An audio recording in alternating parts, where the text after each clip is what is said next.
Hi guys and welcome back to the channel Deepak Yadav Education. Welcome to the Daily Hindu News and Editorial Analysis of 20th of August 2024. तो guys आज है तारीख 20 अगस्त 2024 और है Tuesday. देखेंगे आज के द हिंदू कंप्लीट न्यूज़पेपर को एनालाइज करेंगे। बट लेक्चर में आगे बढ़ने से पहले अगर आपको इस लेक्चर का पीडीएफ चाहिए तो क्या करना है, सबसे पहले डाउनलोड करना है टेलीग्राम, देन उसके बाद जाके सर्च बॉक्स में टाइप करना Deepak Yadav education UPSC. As you can see guys आपको ये वाला चैनल मिल जाएगा, इस पर क्लिक करना और जाकर इस चैनल को ज्वाइन कर लेना। यहाँ से आप डेली बेसिस पे इस लेक्चर के पीडीएफ को डाउनलोड कर पाओगे।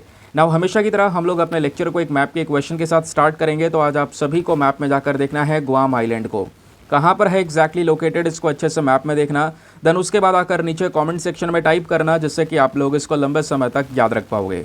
साथ ही साथ एक क्वेश्चन सॉल्व करेंगे जो कि यूपीएससी पैटर्न के ऊपर बेस्ड है। डेली बेसिस पे हम यहाँ पर एक प्रैक्टिस क्वेश्चन को भी सॉल्व करते हैं। तो दोस्तों परसों के वीडियो में मैंने आपको पढ़ाया था कि रिसेंटली जो हमारा इंडियन स्पेस रिसर्च ऑर्गेनाइजेशन है, जिसको हम इसरो बोलते हैं, इन्होंने एक अर्थ ऑब्जर्वेशन सैटेलाइट मिशन को लॉन्च किया है।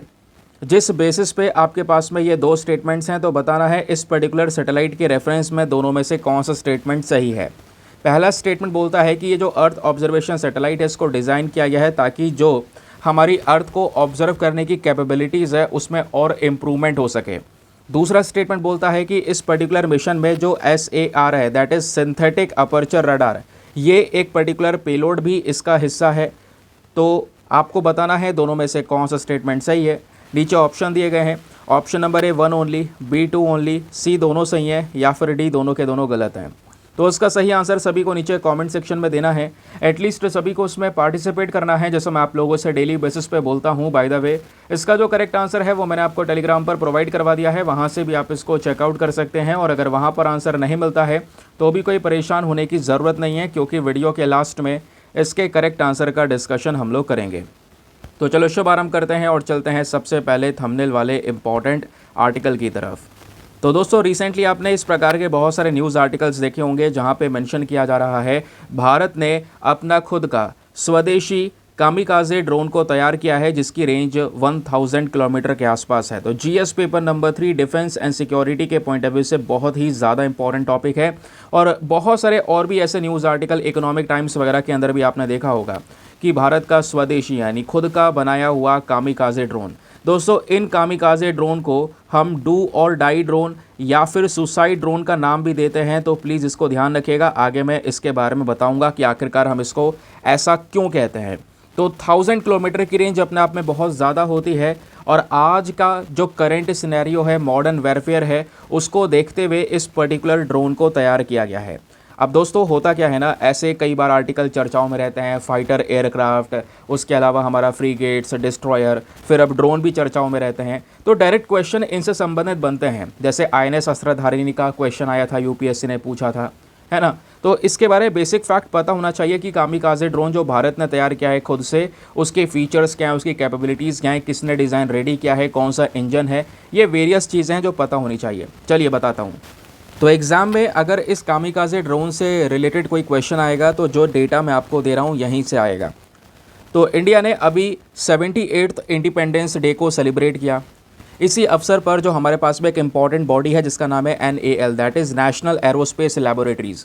तो इन्होंने यहाँ पर खुद से बनाया हुआ, जिसको हम इंडिजीनियस बोलते हैं, हिंदी में स्वदेशी, खुद का जो मटेरियल है उसको यूज़ करके हमने अपना खुद कामिकाजे ड्रोन बनाया। अब ड्रोन क्या होता है, एक प्रकार का अनमैन्ड एरियल व्हीकल, इसमें कोई इंसान नहीं बैठा होता, इसको बेसिकली रिमोट के माध्यम से कंट्रोल किया जाता है ना। तो इसमें जो इंजन इस्तेमाल किया गया है वो भी हमने खुद से ही डेवलप किया है, जिससे इस ड्रोन को ताकत मिलेगी कि वो 1000 किलोमीटर तक की रेंज आराम से कवर कर सकता है। इस ड्रोन के अंदर में सबसे बेहतरीन चीज़ ये है कि बहुत अच्छी तरीके से पहले ये अपने टारगेट को एनालाइज करेगा, फिर उसके बाद जाके वो उस टारगेट को हिट करेगा। अब क्योंकि हम ये भी डिस्कस कर चुके हैं कि इन ड्रोन को हम सुसाइड ड्रोन भी बोलते हैं, तो ऐसा इसलिए बोलते हैं क्योंकि दोस्तों एक बार ये ड्रोन ने अपना टारगेट सेट कर लिया और फिर उसके बाद अगर वो उस टारगेट को हिट करने जाता है तो हिट करेगा टारगेट को, साथ ही साथ में खुद भी फट जाएगा और अपने टारगेट को भी पूरी तरह से बर्बाद कर देगा। दुश्मन का कोई यहाँ पे प्रॉपर्टी हो, उसको डैमेज करना है तो ये ड्रोन जाएगा, उस पर हिट करेगा, खुद पूरा फट जाएगा, प्रॉपर्टी को भी डैमेज कर देगा। इस वजह से इसको यहाँ पर इस तरीके का वर्ड दिया गया है। ये वाले ड्रोन आज के समय पर बहुत ज़्यादा इस्तेमाल हो रहे हैं रशिया यूक्रेन वॉर के दौरान। साथ ही साथ में इजराइल हमास का जो कॉन्फ्लिक्ट है उसमें इस्तेमाल हुआ। आपको याद होगा रिसेंटली जो इजराइल का आयरन डोम सिस्टम है उसके ऊपर अटैक हुआ, वहाँ तक ड्रोन पहुँच गया। वो भी यही कामिकाज़े ड्रोन था जिसका वीडियो पूरी तरह से वायरल हुआ कि इजराइल का क्या आयरन डोम सिस्टम फेल हो गया है। इस प्रकार के कई आर्टिकल्स पब्लिश हो रहे थे। तो ये ताकत है इस कामिकाज़े ड्रोन्स की। अब दोस्तों जैसे मैंने आपको बताया, लंबे समय तक पहले अपने टारगेट को ये देख लेंगे, एक्सप्लोसिव्स यानी विस्फोटक को अपने साथ में ये कैरी करते हैं। उसके बाद एक इंसान इसको दूर से कंट्रोल कर रहा होगा। और इन ड्रोन्स में खास बात यह है कि इनको हम एक साथ कई सारे ड्रोन झुंड में भी भेज सकते हैं, जैसा आपको ऊपर फोटो दिख रहा होगा। मल्टीपल ड्रोन्स अटैक भी किए जा सकते हैं, भयंकर तबाही भी मचाई जा सकती है इन कामिकाज़े ड्रोन से। तो ये जो ड्रोन है इसका वर्ड कामिकाज़े ही क्यों रखा गया है, इसके पीछे का रीज़न भी आपको पता होना चाहिए। तो दोस्तों यहाँ पे मैं आपको बता दूं, इस प्रकार के कामिकाज़े जो मिशन है इनकी सबसे पहली बात शुरुआत होती है वर्ल्ड वॉर 2 के दौरान। वर्ल्ड वॉर 2 में जापान की साइड से जो पायलट हुआ करते थे, इनको ये बोला जाता था कि दुश्मन कहीं पर भी दिखे, उनका जहाज़ दिखे या कुछ भी दिखे, तो अपना प्लेन सीधा ले जाके उसमें मतलब भिड़ा देना। तो ऐसा ही करते थे वो जापानीज़ पायलट अपने पूरे फाइटर प्लेन्स को, कोई भी एयरक्राफ्ट है, कोई भी जहाज़ जा रहा है, उसमें सीधा क्रैश करवा देते थे, जिससे यहाँ पर उस पायलट की भी जान जाती थी। लेकिन वो पूरा प्लेन उस जहाज़ में क्रैश हो गया, उस जहाज़ को भी तबाह कर दिया, उस जहाज़ में जितनी भी चीज़ें हैं वो सब तबाह हो गई। तो यही कॉन्सेप्ट लाकर ये कामिकाज़े ड्रोन दोस्तों रेडी किया गया है। तो ये जो लेबोरेटरी है जिसने तैयार किया है, जिसका नाम है नेशनल एरोस्पेस लेबोरेटरी, इसके डायरेक्टर हैं डॉक्टर अभय पशुलकर।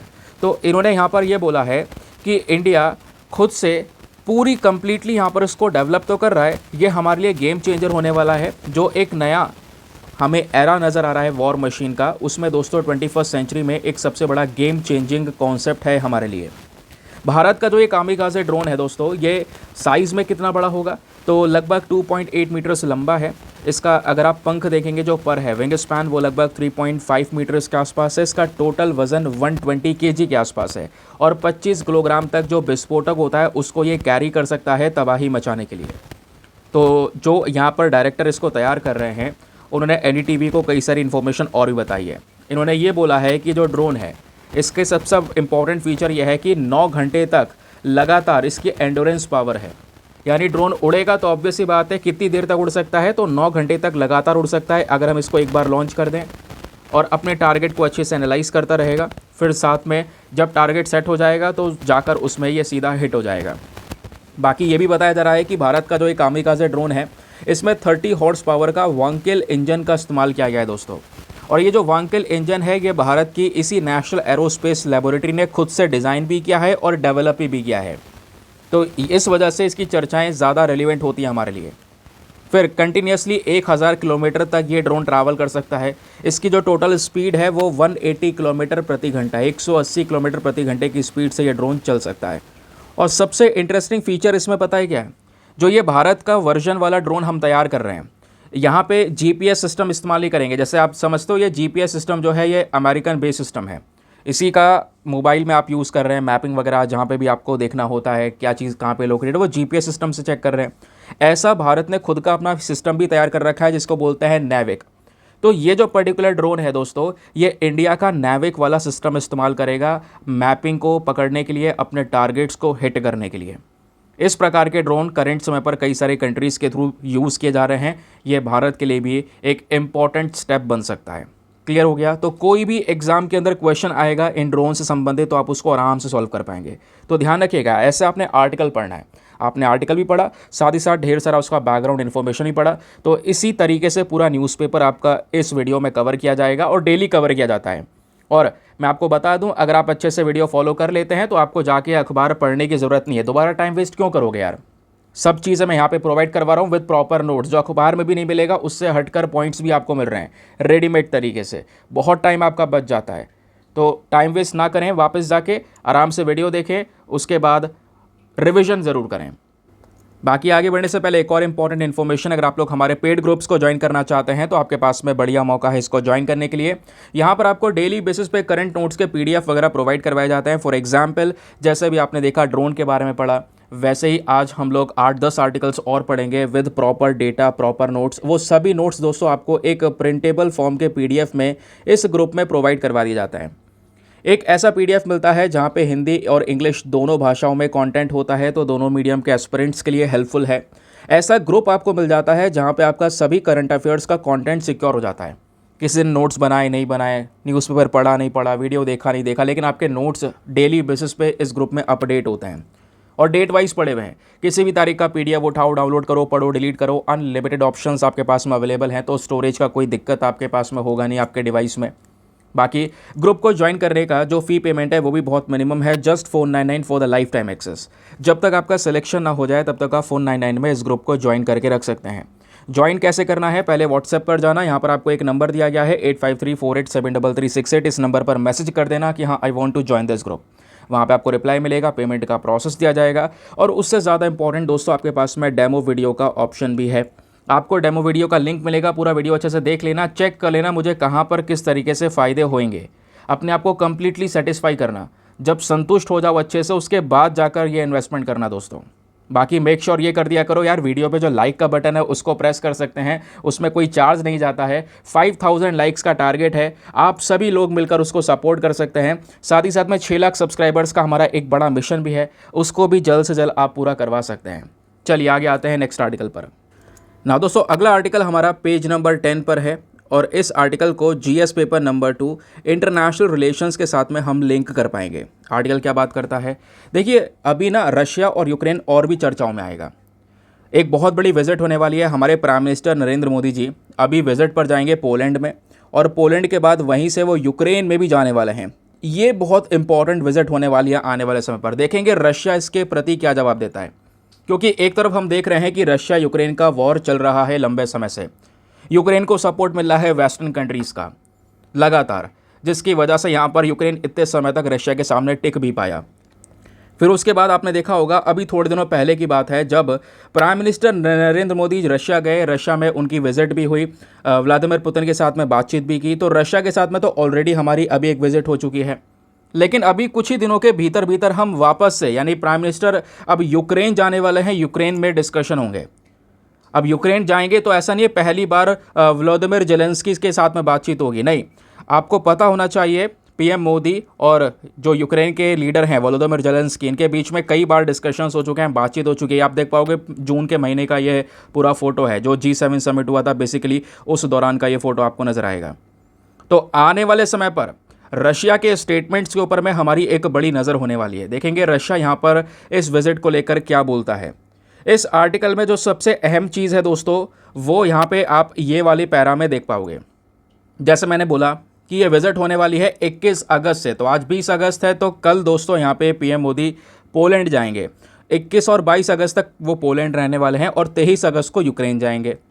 और ध्यान रखिए दोस्तों, पोलैंड अब की बार बहुत ज़्यादा इंपॉर्टेंट होने वाला है एग्जामिनेशन के पॉइंट ऑफ व्यू से। तो मैं पहली बात आपको बोलूँगा, यहीं पर वीडियो को पॉज करो 1 मिनट, और पोलैंड को जाकर एक बार अपने मैप वगैरह में देखो अच्छे से, और उसके बाद नीचे कमेंट सेक्शन में लिखो कि पोलैंड कौन कौन सी कंट्रीज़ के साथ में बॉर्डर्स को शेयर करता है।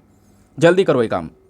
रीज़न यहाँ पर यह है दोस्तों, क्योंकि 45 साल में, ध्यान रखना, पिछले 45 साल में फर्स्ट विजिट होने वाली है भारतीय प्रधानमंत्री की इस पोलैंड के अंदर में, और यूक्रेन के अंदर भी ये विजिट होने वाली है 30 ईयर्स में, 30 सालों में। तो इस वजह से दोनों कंट्रीज़ रेलिवेंट होने वाली हैं। तो पोलैंड को लेकर तो अभी कुछ अपडेट्स आएंगे भी, क्योंकि पोलैंड को लेकर ज़्यादा क्लैरिटी नहीं मिली। अपडेट्स आएंगे बड़े, तो वहाँ पे मैं आपको पूरा रिलेशन भी समझाऊंगा। अभी 2 दिन का वेट कर लो, अभी तो बस खाली बताया जा रहा है कि हाँ कल पीएम मोदी जाएंगे। लेकिन दोस्तों, यूक्रेन के साथ में क्या क्या डिस्कशन हो सकते हैं उसको लेकर बातचीत की गई है। भारत और यूक्रेन अपने agriculture sector, economy, defence, pharmaceutical और पीपल टू पीपल रिलेशंस के ऊपर में बातचीत करेंगे कि कैसे इन सब चीज़ों को मजबूत किया जा सकता है। ठीक है, ये बात क्लियर हो गई। तो ये था हमारा आज का पर्टिकुलर ये वाला आर्टिकल। सिंपल है, न्यूज़ तो आपको समझ में आ गई। एग्जाम में यहाँ से देखो कुछ ऐसा खास पूछा जाने वाला है नहीं।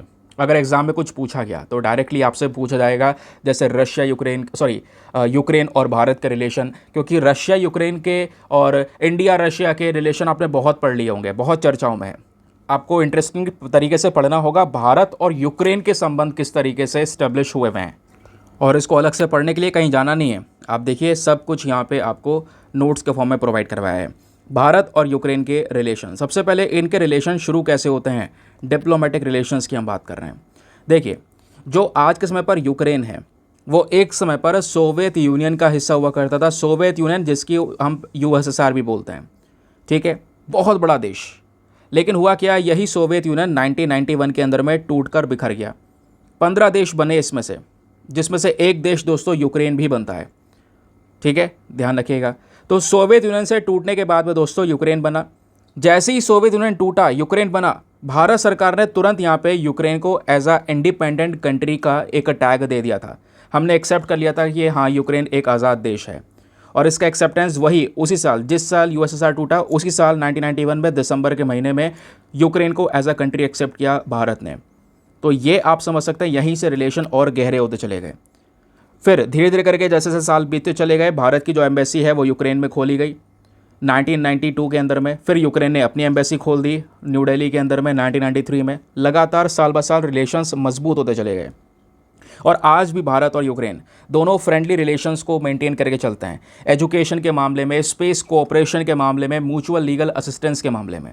और केवल इन सब चीज़ों में नहीं दोस्तों, एक तरफ आप देखते होंगे जब बात आती है हमारे डिफेंस सेक्टर की, कि हम लोग बहुत सारे हथियार परचेज करते हैं आज के समय पर। वैसे अब हमने एक्सपोर्ट करना भी शुरू कर दिया है पिछले कुछ सालों में, लेकिन जो अभी हम डिफेंस के आइटम्स परचेज करते हैं वो ज़्यादातर रशिया से परचेज करते हैं, तो रशिया के ऊपर डिपेंडेंस ज़्यादा है।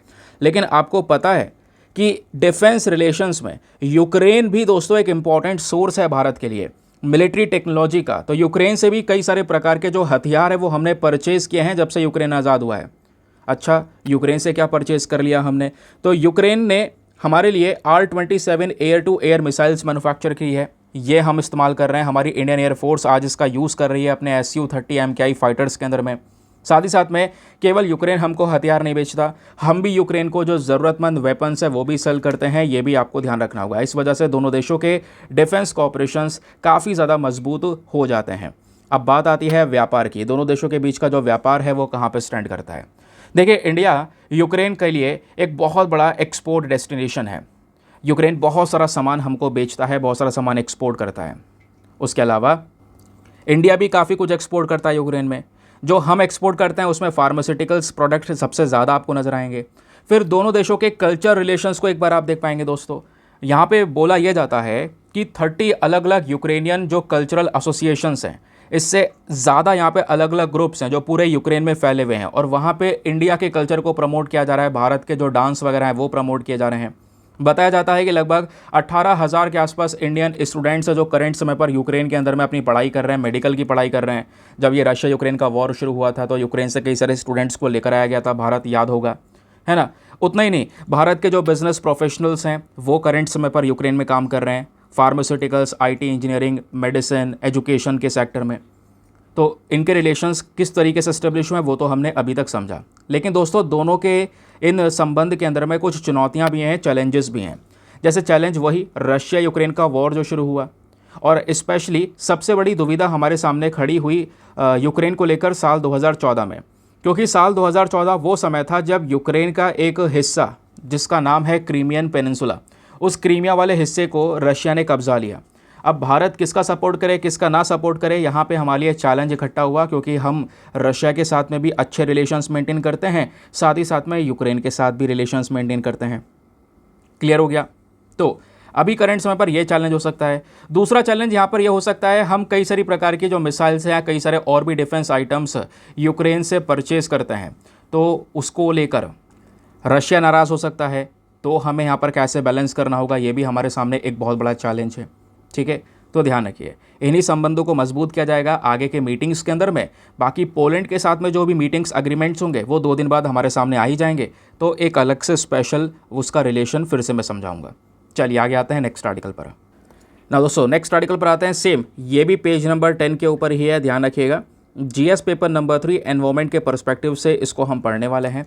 बात ये हो रही है कि चाइना से कुछ याक क्या होता है, इस तरीके से आप देख पाओगे। यहाँ पे बात हो रही है वाइल्ड याक की।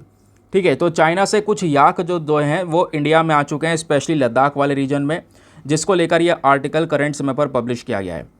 और कितने याक आए हैं तो मेंशन किया है आर्टिकल में, 40 याक चाइना से इंडियन टेरिटरी में एंटर कर चुके हैं, भारत के स्पेशली देमचोक वाले हिस्सा में।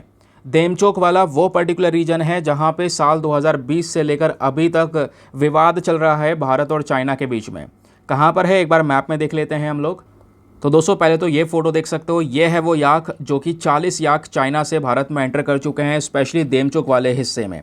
अगर हम उस पर्टिकुलर रीजन को देखें तो ये हमारा अक्साई चीन वाला रीजन है जिसको चाइना ने इलीगल तरीके से कब्जा रखा है। इसी अक्साई चीन वाले रीजन को जूम करके देखेंगे दोस्तों आप, तो ये आपको नज़र आएगा देमचोक वाला हिस्सा। ठीक है, ये है वो पर्टिकुलर पॉइंट। पीछे चाइना है, इधर इंडिया है, ये देमचोक वाला रीजन है। यहीं पर क्या हुआ है, चाइना से सीधा ये एंट्री कर चुके हैं 40 याक। तो वहाँ पास में गांव है, तो भारत के गांव में एंटर कर गए। तो बोला जा रहा है कि देखो, इनको हम लोगों ने अभी जो देमचोक के अंदर जितने भी विलेजर्स हैं, गांव में लोग हैं, उनके कंट्रोल में आ चुके हैं ये 40 के 40 याक। और हमें फिर इन विलेजर्स की मांग ये भी है कि हमारे पास में एक प्रॉपर मैकेनिज़्म भी होना चाहिए, ऐसा तरीका होना चाहिए कि अगर याक वहाँ के आ रहे हैं तो हमको रिटर्न कर सकें। तो कहोगे रिटर्न करने की क्या ज़रूरत है? दोस्तों रिटर्न करने के लिए इसलिए ज़रूरत है क्योंकि आज हम रिटर्न नहीं करेंगे तो चाइना की साइड में हमारे याक जाएंगे तो वो भी रिटर्न नहीं करेगा। और ऐसा पहले हो चुका है। यहाँ पे विलेजर्स का कहना यह है कि हम भी पहले अपने याक को खो चुके हैं, हमारे याक चाइना की साइड चले गए कुछ सालों पहले और वो कभी वापस ही नहीं आए। तो ऐसा एक मैकेनिज़्म दोनों देश मिलकर बनाएं कि अगर याक इधर से उधर जाते हैं तो एक दूसरे के देशों को लौटा सकें। ये बात यहाँ पर इस आर्टिकल में क्लियर की गई। अब उसके बाद देखो, ये बॉर्डर पर डिस्प्यूट चल रहा है 2020 से अभी तक, तो वो यहाँ पर क्लियर किया गया। एग्ज़ाम के लिए वो इतना ज़्यादा खास इंपॉर्टेंट है नहीं। हमने याक की बात कर ली है, लेकिन इस आर्टिकल से अब और पूछा जा सकता है। तो दोस्तों याक के बारे में बेसिक फैक्ट्स आपको पता होना चाहिए कि जो ये याक है इसका साइंटिफिक नेम क्या है, IUCN स्टेटस क्या है ना। क्वेश्चन एग्जाम में यही तो बनता है, यहीं से ज़्यादातर एनवायरमेंट के पर्सपेक्टिव से पूछे जाते हैं सवाल। अब वो कैसे पूछे जाएंगे ये देखिए। तो एग्ज़ाम में दोस्तों ये प्रॉपर नोट आपसे पूछा जा सकता है। पहले हम बात करेंगे वाइल्ड याक्स के बारे में। एक इंपॉर्टेंट नोट है, पहले तो ये ध्यान रखिए दोस्तों, करंट समय पर अगर हम देखें हमारे पास में 14 मिलियन से लेकर 15 मिलियन के आसपास डोमेस्टिक याक हैं जो पूरे एशिया के अंदर में पाए जाते हैं। और ये याक सबसे ज़्यादा इंडियन हिमालयन बॉर्डर स्टेट्स के पास में, यानी हमारे जो हिमालयन के आसपास हिमालय के आसपास जितने भी स्टेट्स हैं, यूनियन टेरिटरीज़ हैं, स्पेशली लद्दाख, हिमाचल प्रदेश, उत्तराखंड, सिक्किम, अरुणाचल प्रदेश, इन सब स्टेट्स के अंदर में पाए जाते हैं। लेकिन दोस्तों यहाँ पर ये जो याक्स हैं कुछ चाइना के अंदर भी आपको देखने को मिलेंगे। जो वाइल्ड याक है वो अलग है। यहाँ पे अगर आप वाइल्ड याक को देखेंगे दोस्तों, वो ह्यूमंस यहाँ पर पालते नहीं हैं, ध्यान रखिएगा। और वाइल्ड याक स्पेशली आज के समय पर काफ़ी ज़्यादा खतरे में भी है। ज़्यादातर जो यहाँ पे पालतू याक होते हैं उनको ही ज़्यादातर पाला जाता है। लेकिन यहाँ पे दोस्तों बात हो रही है वाइल्ड याक के बारे में। तो वाइल्ड याक के बारे में जब बात होती है तो इनका साइंटिफिक नेम है बॉस ग्रोनियंस या बॉस म्यूटस भी यहाँ पर इनको बोला जाता है। तो आज के समय पर रिमोट एरियाज़ में सबसे ज़्यादा ये पलते हैं, स्पेशली जो तिब्बतन प्लेट्यू वाला हिस्सा है या काफ़ी ऊंचाई पर है, कोल्ड डेजर्ट्स हैं, ठंड है, घासें भी वहाँ पे प्रेजेंट है, तो उस पर्टिकुलर एरिया में जो वाइल्ड याक है वो रहना पसंद करता है। हमारे पास में एक रिपोर्ट है कन्वेंशन ऑन माइग्रेटरी स्पीशी की रिपोर्ट। उनका कहना यह है कि हमारे देश में जो नेटिव वाइल्ड याक पॉपुलेशन, नेटिव मतलब क्या होता है, देखिए किसी भी जानवर के आगे अगर नेटिव लग रहा है, नेटिव मतलब हमारे देश में वो कई सारी जगह पर पाया जाता है। और अगर मान लो एंडेमिक लगा होता तो एंडेमिक मतलब कि केवल वो हमारे देश में ही पाया जाता है या केवल इस पर्टिकुलर रीजन में पाया जाता है, उसके अलावा कहीं नहीं पाया जाता। नेटिव की जब बात होती है तो जैसे मैंने आपको बताया देश में कई सारे स्टेट्स में पाया जाता है, ध्यान रखिए। तो जो वाइल्ड याक पॉपुलेशन है नेटिव पॉपुलेशन है, लेकिन भारत में कई सारे हिस्सों के साथ साथ भूटान और नेपाल जैसे देशों के अंदर भी ये पाया जाता है। इनका कुछ करंट हैबिटेट चाइना में भी आपको नजर आएगा, चाइना में भी यहाँ पर इनकी प्रजातियाँ प्रेजेंट है। नाउ क्वेश्चन यह है, पिछले कुछ समय पर इन वाइल्ड याक्स का जो खतरा है वो लगातार बढ़ा है, जिसकी वजह से इनकी पॉपुलेशन भी डगमगाई है ना। तो हैबिटेट वगैरह लॉस हो रहा है, एनवायरमेंट ह्यूमंस के माध्यम से कई सारे डिस्टर्बेंसेस क्रिएट किए जा रहे हैं, जिसकी वजह से यहाँ पर दोस्तों ये खतरे में आ चुके हैं। नाउ अब एट दी लास्ट सबसे इंपॉर्टेंट पॉइंट आता है कंजर्वेशन स्टेटस। एग्जाम में कुछ पूछा जाएगा तो यहाँ पे डायरेक्टली आपसे कंजर्वेशन स्टेटस पूछ लिया जाएगा। तो इसके बारे में क्या क्या पता होना चाहिए।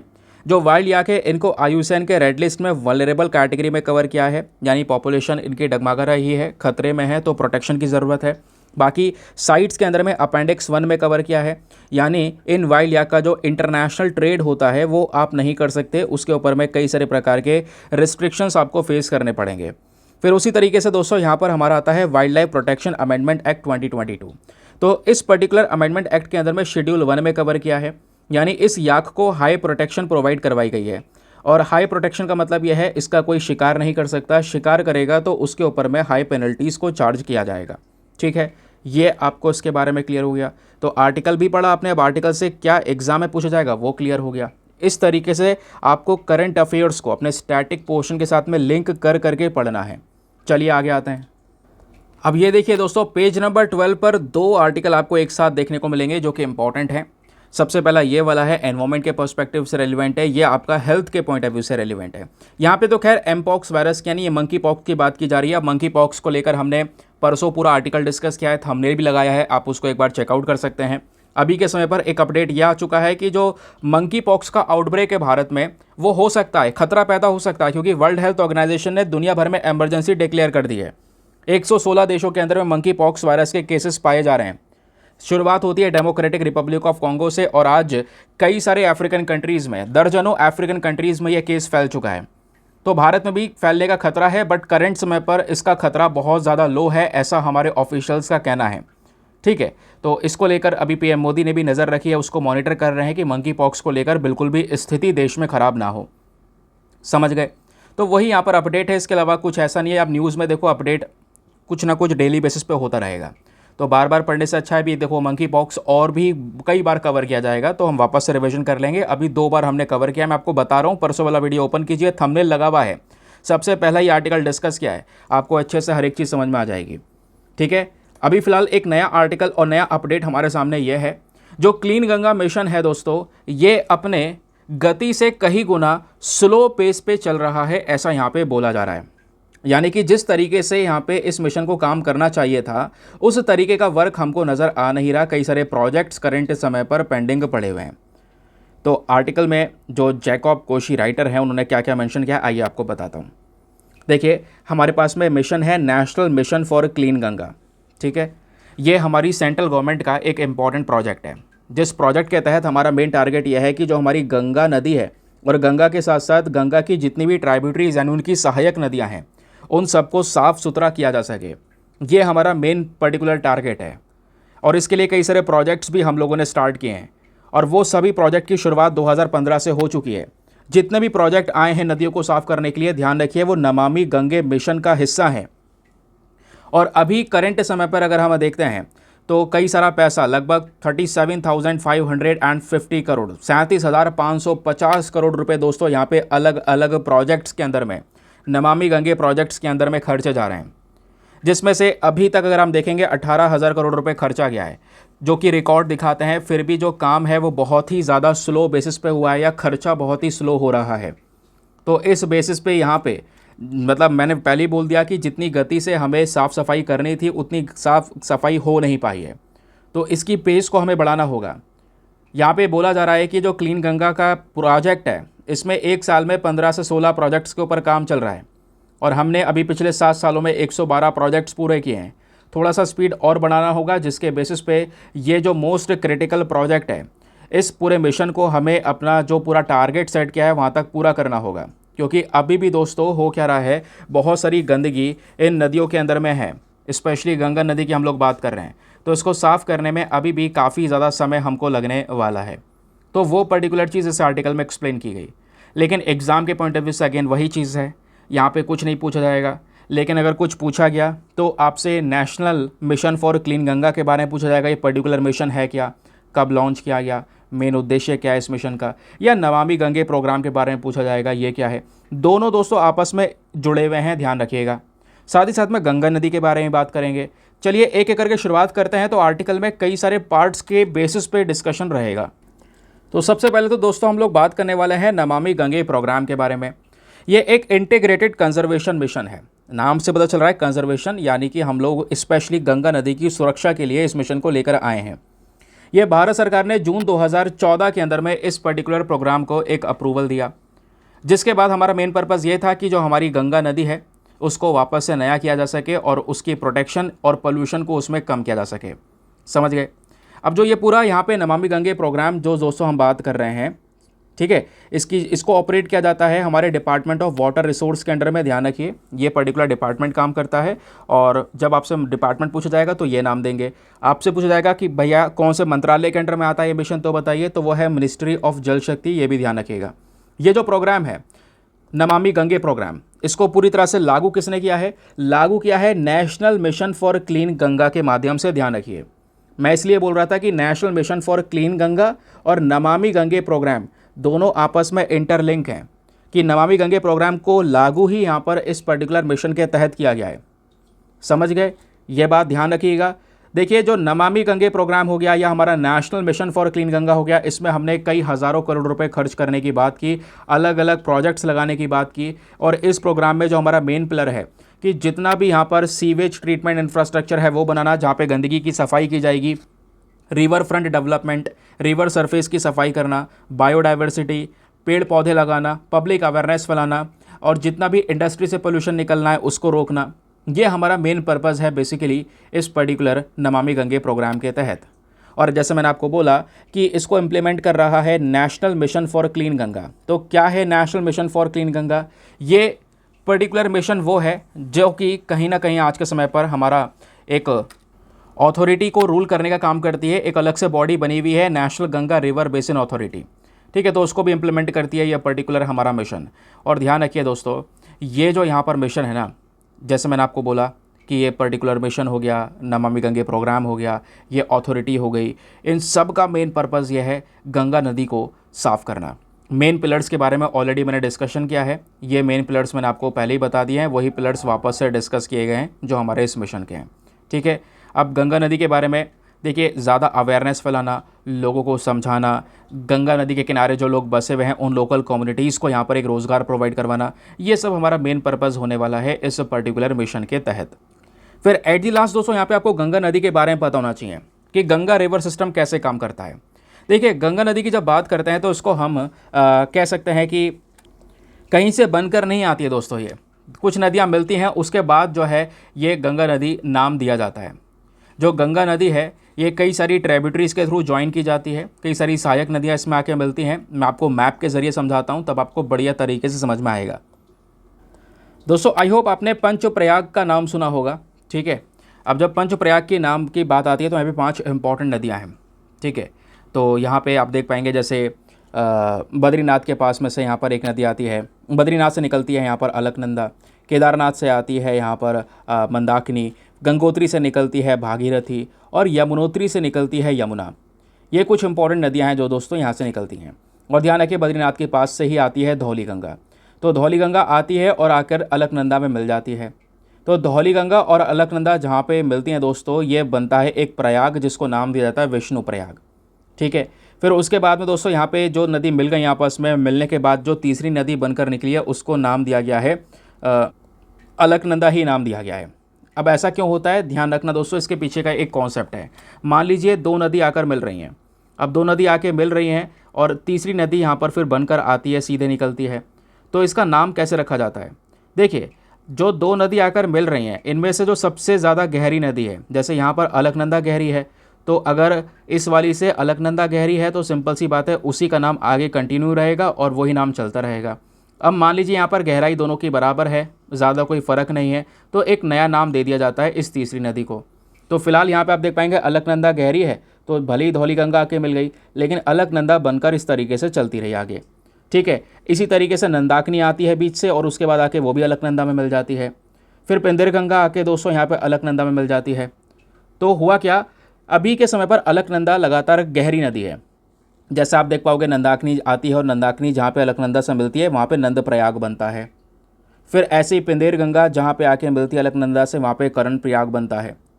फिर उसके बाद में ऊपर आप देख पाओगे केदारनाथ से मंदाकिनी आती है, तो मंदाकिनी जो आती है दोस्तों यहाँ पर मिलती है तो ये बनता है रुद्र प्रयाग। समझ गए इस बात को? तो अभी तक यहाँ पे नाम नहीं बदला है क्योंकि अलकनंदा सबसे गहरी है, इस वजह से यही नाम चलता रहा है भले कितनी नदियाँ आके मिल जाएँ। अब देखिए होता क्या है, अलकनंदा आगे और आ रही है, आते आते ऊपर गंगोत्री से एक नदी बहती है जिसका नाम है भागीरथी। तो गंगोत्री से भागीरथी निकलती है, अब भागीरथी आती है वो भी आके अलकनंदा में मिल जाती है। और जहाँ पे भागीरथी और अलकनंदा 2 नदियाँ मिलती हैं, कौन सा प्रयाग बनता है यहाँ पे? देव प्रयाग।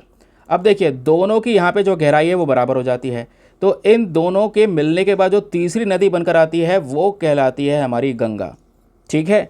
आई होप आपको क्लियर हो चुका है। तो क्वेश्चन अगर बन जाए गंगा नदी कैसे बनती है, ठीक है, तो अलकनंदा और साथ ही साथ में भागीरथी मिलकर यहाँ पे गंगा नदी बनती है, और जहाँ पे मिलती हैं उसको कौन सा प्रयाग बोलते हैं? देव प्रयाग। ऐसे ही क्वेश्चन भी दोस्तों आपसे पूछ लिए जाते हैं, तो ध्यान रखिएगा। चलिए अब आगे आते हैं ना दोस्तों, आते हैं सबसे पहले अपने एडिटोरियल डिस्कशन के ऊपर में। अब जैसे एक एडिटोरियल ये है देखो इस एडिटोरियल को लिखा है सोनिया गांधी जी के थ्रू। तो होगा क्या, सिंपल सी बात है, देखो कोई भी ओपोजिशन पार्टी के लीडर हैं एडिटोरियल लिख रहे हैं तो सीधा वो टारगेट करते हैं, वो उनके बारे में ये सब मेंशन किया जाता है। बट इनके पॉइंट ऑफ व्यूज़ के अंदर में कुछ कुछ चीज़ें हैं जो हमारे काम की हैं। तो वो पॉइंट ऑफ व्यूज़ के अंदर जो काम की चीज़ें एग्जामिनेशन के लिए जो रेलिवेंट है, स्पेशली मैं उस पर फोकस करने वाला हूँ। ठीक है, बाकी यहाँ पे जो पॉलिटिक्स गेम खेला जा रहा है वो यहाँ पे हम कवर नहीं करेंगे और ना ही कवर करना भी चाहिए, क्योंकि एग्जाम में उसका रोल है नहीं। अगला जो एडिटोरियल है ये बहुत ही ज़्यादा इंपॉर्टेंट है, एक सुपर आर्टिकल, इसमें बहुत ज़्यादा समय भी लगेगा दोस्तों समझने के लिए। देखिए करंट समय पर बांग्लादेश के अंदर में जो क्राइसिस हुआ उसके बाद में हमने कई सारे वहाँ पे इन्वेस्टमेंट कर रखे हैं, कई सारी इन्वेस्टमेंट ट्रीटीज़ कर रखी हैं, बहुत सारा पैसा है वहाँ पे लगा हुआ हमारा, तो उसके प्रोटेक्शन पे फोकस करना। बट यहाँ पे प्रभाष रंजन जी ने आर्टिकल लिखा है, इस एडिटोरियल के साथ साथ मैं एक एडिटोरियल इंडियन एक्सप्रेस में भी पब्लिश हुआ है आज, उसको भी कंबाइन करूँगा और वहाँ पे ये समझाऊंगा कि भारत के जो नेबरिंग कंट्रीज़ हैं, यानी इंडिया के साथ साथ जो हमारे आसपास के जितने पड़ोसी देश हैं, चाहे नेपाल हो, चाहे श्रीलंका हो, चाहे मालदीव्स हो, चाहे पाकिस्तान हो, अब यहाँ पर कह सकते हैं बांग्लादेश हो गया, म्यांमार हो गया, ये सब कंट्रीज़ भारत के लिए कितनी बड़ी प्रॉब्लम क्रिएट कर रही हैं करंट समय पर, और हमें इन सब करंट प्रॉब्लम से कैसे लड़ना होगा। तो हमारे नेबरिंग चैलेंजेस क्या क्या हो सकते हैं, ये क्वेश्चन सीधा सीधा दोस्तों आपकी बार मेंस में बन सकता है, ध्यान रखिएगा, है ना। तो पूरा रेडी करके मैं आपको देने वाला हूं कंटेंट, थोड़ा समय लगेगा लेकिन अच्छे से आपको समझ में आएगा। चलिए एक एक करके हर एक पॉइंट्स की शुरुआत करते हैं और इसी एडिटोरियल के बेसिस पे आज का मेंस का क्वेश्चन भी मैं आपको देने वाला हूं। तो आपने देखा होगा इंडियन एक्सप्रेस के अंदर जो आर्टिकल पब्लिश हुआ है वहां पे मेंशन किया गया है, from crisis to cooperation, India का जो रोल है साउथ एशिया में वो किस लेवल पर करंट समय पर हमको नजर आएगा। देखिए साउथ एशिया में सारी की सारी जियोपॉलिटिक्स पूरी तरह से बदल चुकी है। बांग्लादेश में सरकार पूरी तरह से गिर गई, शेख हसीना को निकल कर भागना पड़ा। हाँ, इंडिया के अंदर आज के समय पर वो अभी रुकी हुई हैं, है ना। तो देखा जा रहा है कि बांग्लादेश में क्या होगा। तो बांग्लादेश में एक इंतरिम सरकार बनाई गई और वो इंतरिम सरकार करंट समय पर लीड कर रहे हैं मोहम्मद यूनुस। लेकिन दोस्तों ये केवल बांग्लादेश की ही कहानी नहीं है, करंट समय पर हमारे आस पड़ोसी देशों में बहुत दिक्कतें हो रही हैं। तो पहले राइटर यही एक्सप्लेन करते हैं कि आखिरकार इंडिया का जो नेबरहुड है, हमारे जितने भी पड़ोसी देश हैं, यहाँ पे इतना ज़्यादा पॉलिटिकल और इकोनॉमिक टर्मोइल क्यों चल रहा है, इतना ज़्यादा पॉलिटिकल और इकोनॉमिक क्राइसिस क्यों हो रहे हैं। तो आपसे क्वेश्चन बन सकता है ये भी डायरेक्टली। तो शानदार आर्टिकल है। सबसे पहला चीज़ यहाँ पर दोस्तों, या पहला रीज़न ये है कि ज़्यादातर देशों के अंदर मिलिट्री इंटरफेरेंस हो गया है। बांग्लादेश में भी क्या हुआ, तख्ता पलटी तो हुआ था शुरुआत में, मिलिट्री ने बोला, अल्टीमेटम दे दिया शेख हसीना को, 45 मिनट का टाइम दे रहा हूँ, भाग जाओ देश से, तो मिलिट्री रूल आ गया। वही सेम कंडीशन म्यांमार में भी हो रहा है, म्यांमार में तख्ता पलट, आज भी मिलिट्री रूल चल रहा है। वही सेम कंडीशन पाकिस्तान में भी आपको नज़र आएगी, सरकार चल रही है भले यहाँ पर लेकिन वो मिलिट्री के अंडर में ही है। तो मिलिट्री का इंटरफेरेंस जैसी हो जाएगा देश में, तो ये यहाँ पर गड़बड़ा, जो देश की गड़बड़ाहट है वो शुरू हो जाएगी, क्योंकि एक डेमोक्रेटिक इंस्टीट्यूशन के अंदर मिलिट्री अलग है। तो ये हमारे लिए सबसे बड़ी प्रॉब्लम क्रिएट कर रहा है। तो पड़ोसी देशों में, चाहे हमने पाकिस्तान की बात की, चाहे हमने म्यांमार की बात की, चाहे इवन बांग्लादेश की बात की, मिलिट्री का इंटरवेंशन एक मेन कारण बना है, जिसकी वजह से हमारी पॉलिटिकल इंस्टेबिलिटी हो जाती है, देश के अंदर में अस्थिरता हो गई है, सरकार गिर जाती है, ह्यूमन राइट वॉलेशन हो रहे होते हैं। और ऑब्वियस सी बात है, सरकार नहीं होगी, देश बिना सरकार के चल रहा होगा, तो इकोनॉमी को लेकर कई सारे इश्यूज चलेंगे। दूसरा, यहाँ पे अगर आप देख पाएंगे करंट समय पर इकोनॉमिक वल्नरेबिलिटीज़ और एक्सटर्नल डिपेंडेंसी भी एक कारण बन चुका है। श्रीलंका के अंदर में भारी इकोनॉमिक क्राइसिस हुआ 2022 में, इतनी अपनी कह सकते हैं चरम सीमा पर पहुंच चुकी थी महंगाई। वहाँ पे भी यही हाल हुआ था जो बांग्लादेश में हुआ, लोग सड़कों पर निकल गए, प्रेसिडेंट के घर में घुस गए, प्रेसिडेंट को वहाँ पे से भागना पड़ा। तो वही सिनेरियो दोस्तों यहाँ पर बांग्लादेश के साथ में भी नज़र आया, अभी मालदीव्स के साथ में भी वही नज़र आ रहा है। मालदीव्स ने भी ढेर सारा उधार ले लिया है। मालदीव्स का टूरिज़्म सेक्टर जीडीपी के ऊपर डिपेंडेंट है, 28% जीडीपी इकोनॉमी उनकी केवल टूरिज़्म से आती है, बट कोविड-19 की वजह से उनकी जीडीपी सेक्टर पूरी तरह से हिट हुआ। तो करंट समय पर मालदीव्स का जितना जीडीपी नहीं है उससे ज़्यादा उन्होंने कर्जा ले रखा है। फिर पाकिस्तान का एक्सटर्नल डेट ऑलरेडी साल 2022 के अंत तक $130 बिलियन से ऊपर जा चुका है, जिसमें से चाइना का सबसे बड़ा होल्ड है, चाइना ने सबसे ज़्यादा उधार दे रखा है पाकिस्तान को। तो ये भी एक मेन रीज़न है जिससे हमारे आसपास के पड़ोसी देशों में इस प्रकार के हंगामे चल रहे हैं। फिर तीसरा रीज़न है geopolitical competition and external influences. China का जो इन्वेस्टमेंट लगातार पाकिस्तान के इंफ्रास्ट्रक्चर में हो रहा है, आपको पता है चाइना पाकिस्तान इकोनॉमिक कॉरिडोर ये बना रहे हैं, भारत के जम्मू कश्मीर वाले हिस्से से ये प्रोजेक्ट निकाल रहे हैं इंडिया की इजाज़त के बिना। इंडिया इसको अपोज भी करता है। वही सेम किस्सा श्रीलंका में भी नज़र आएगा। तो कहने का मतलब है आज अगर आप देख पाएंगे जितने भी क्राइसिस हो रहे हैं इन देशों में, उसका भरपूर फ़ायदा चाइना उठा रहा है। चाहे पाकिस्तान क्यों ना हो, पाकिस्तान को भरपूर लोन दे के उनके कई सारे एरिया कब्जा रखे हैं, पोर्ट बना रहे हैं। वही केस श्रीलंका के साथ में हुआ। श्रीलंका को भी इतना लोन दे दिया कि श्रीलंका ने अपना हम्बनतोता पोर्ट चाइना को 99 साल के लिए रेंट पर दे दिया। वही केस नेपाल के साथ में भी है। तो आप ये देख पाओगे जो नेपाल है वो भी एक बैलेंस एक्ट करंट समय पर दिखा रहा है। चाइना लगातार नेपाल में भी इन्वेस्टमेंट कर रहा है। पोखरा इंटरनेशनल एयरपोर्ट दोस्तों तैयार किया गया चाइना की मदद से। चाहता तो यहाँ पर इंडिया की मदद से भी हो सकता था।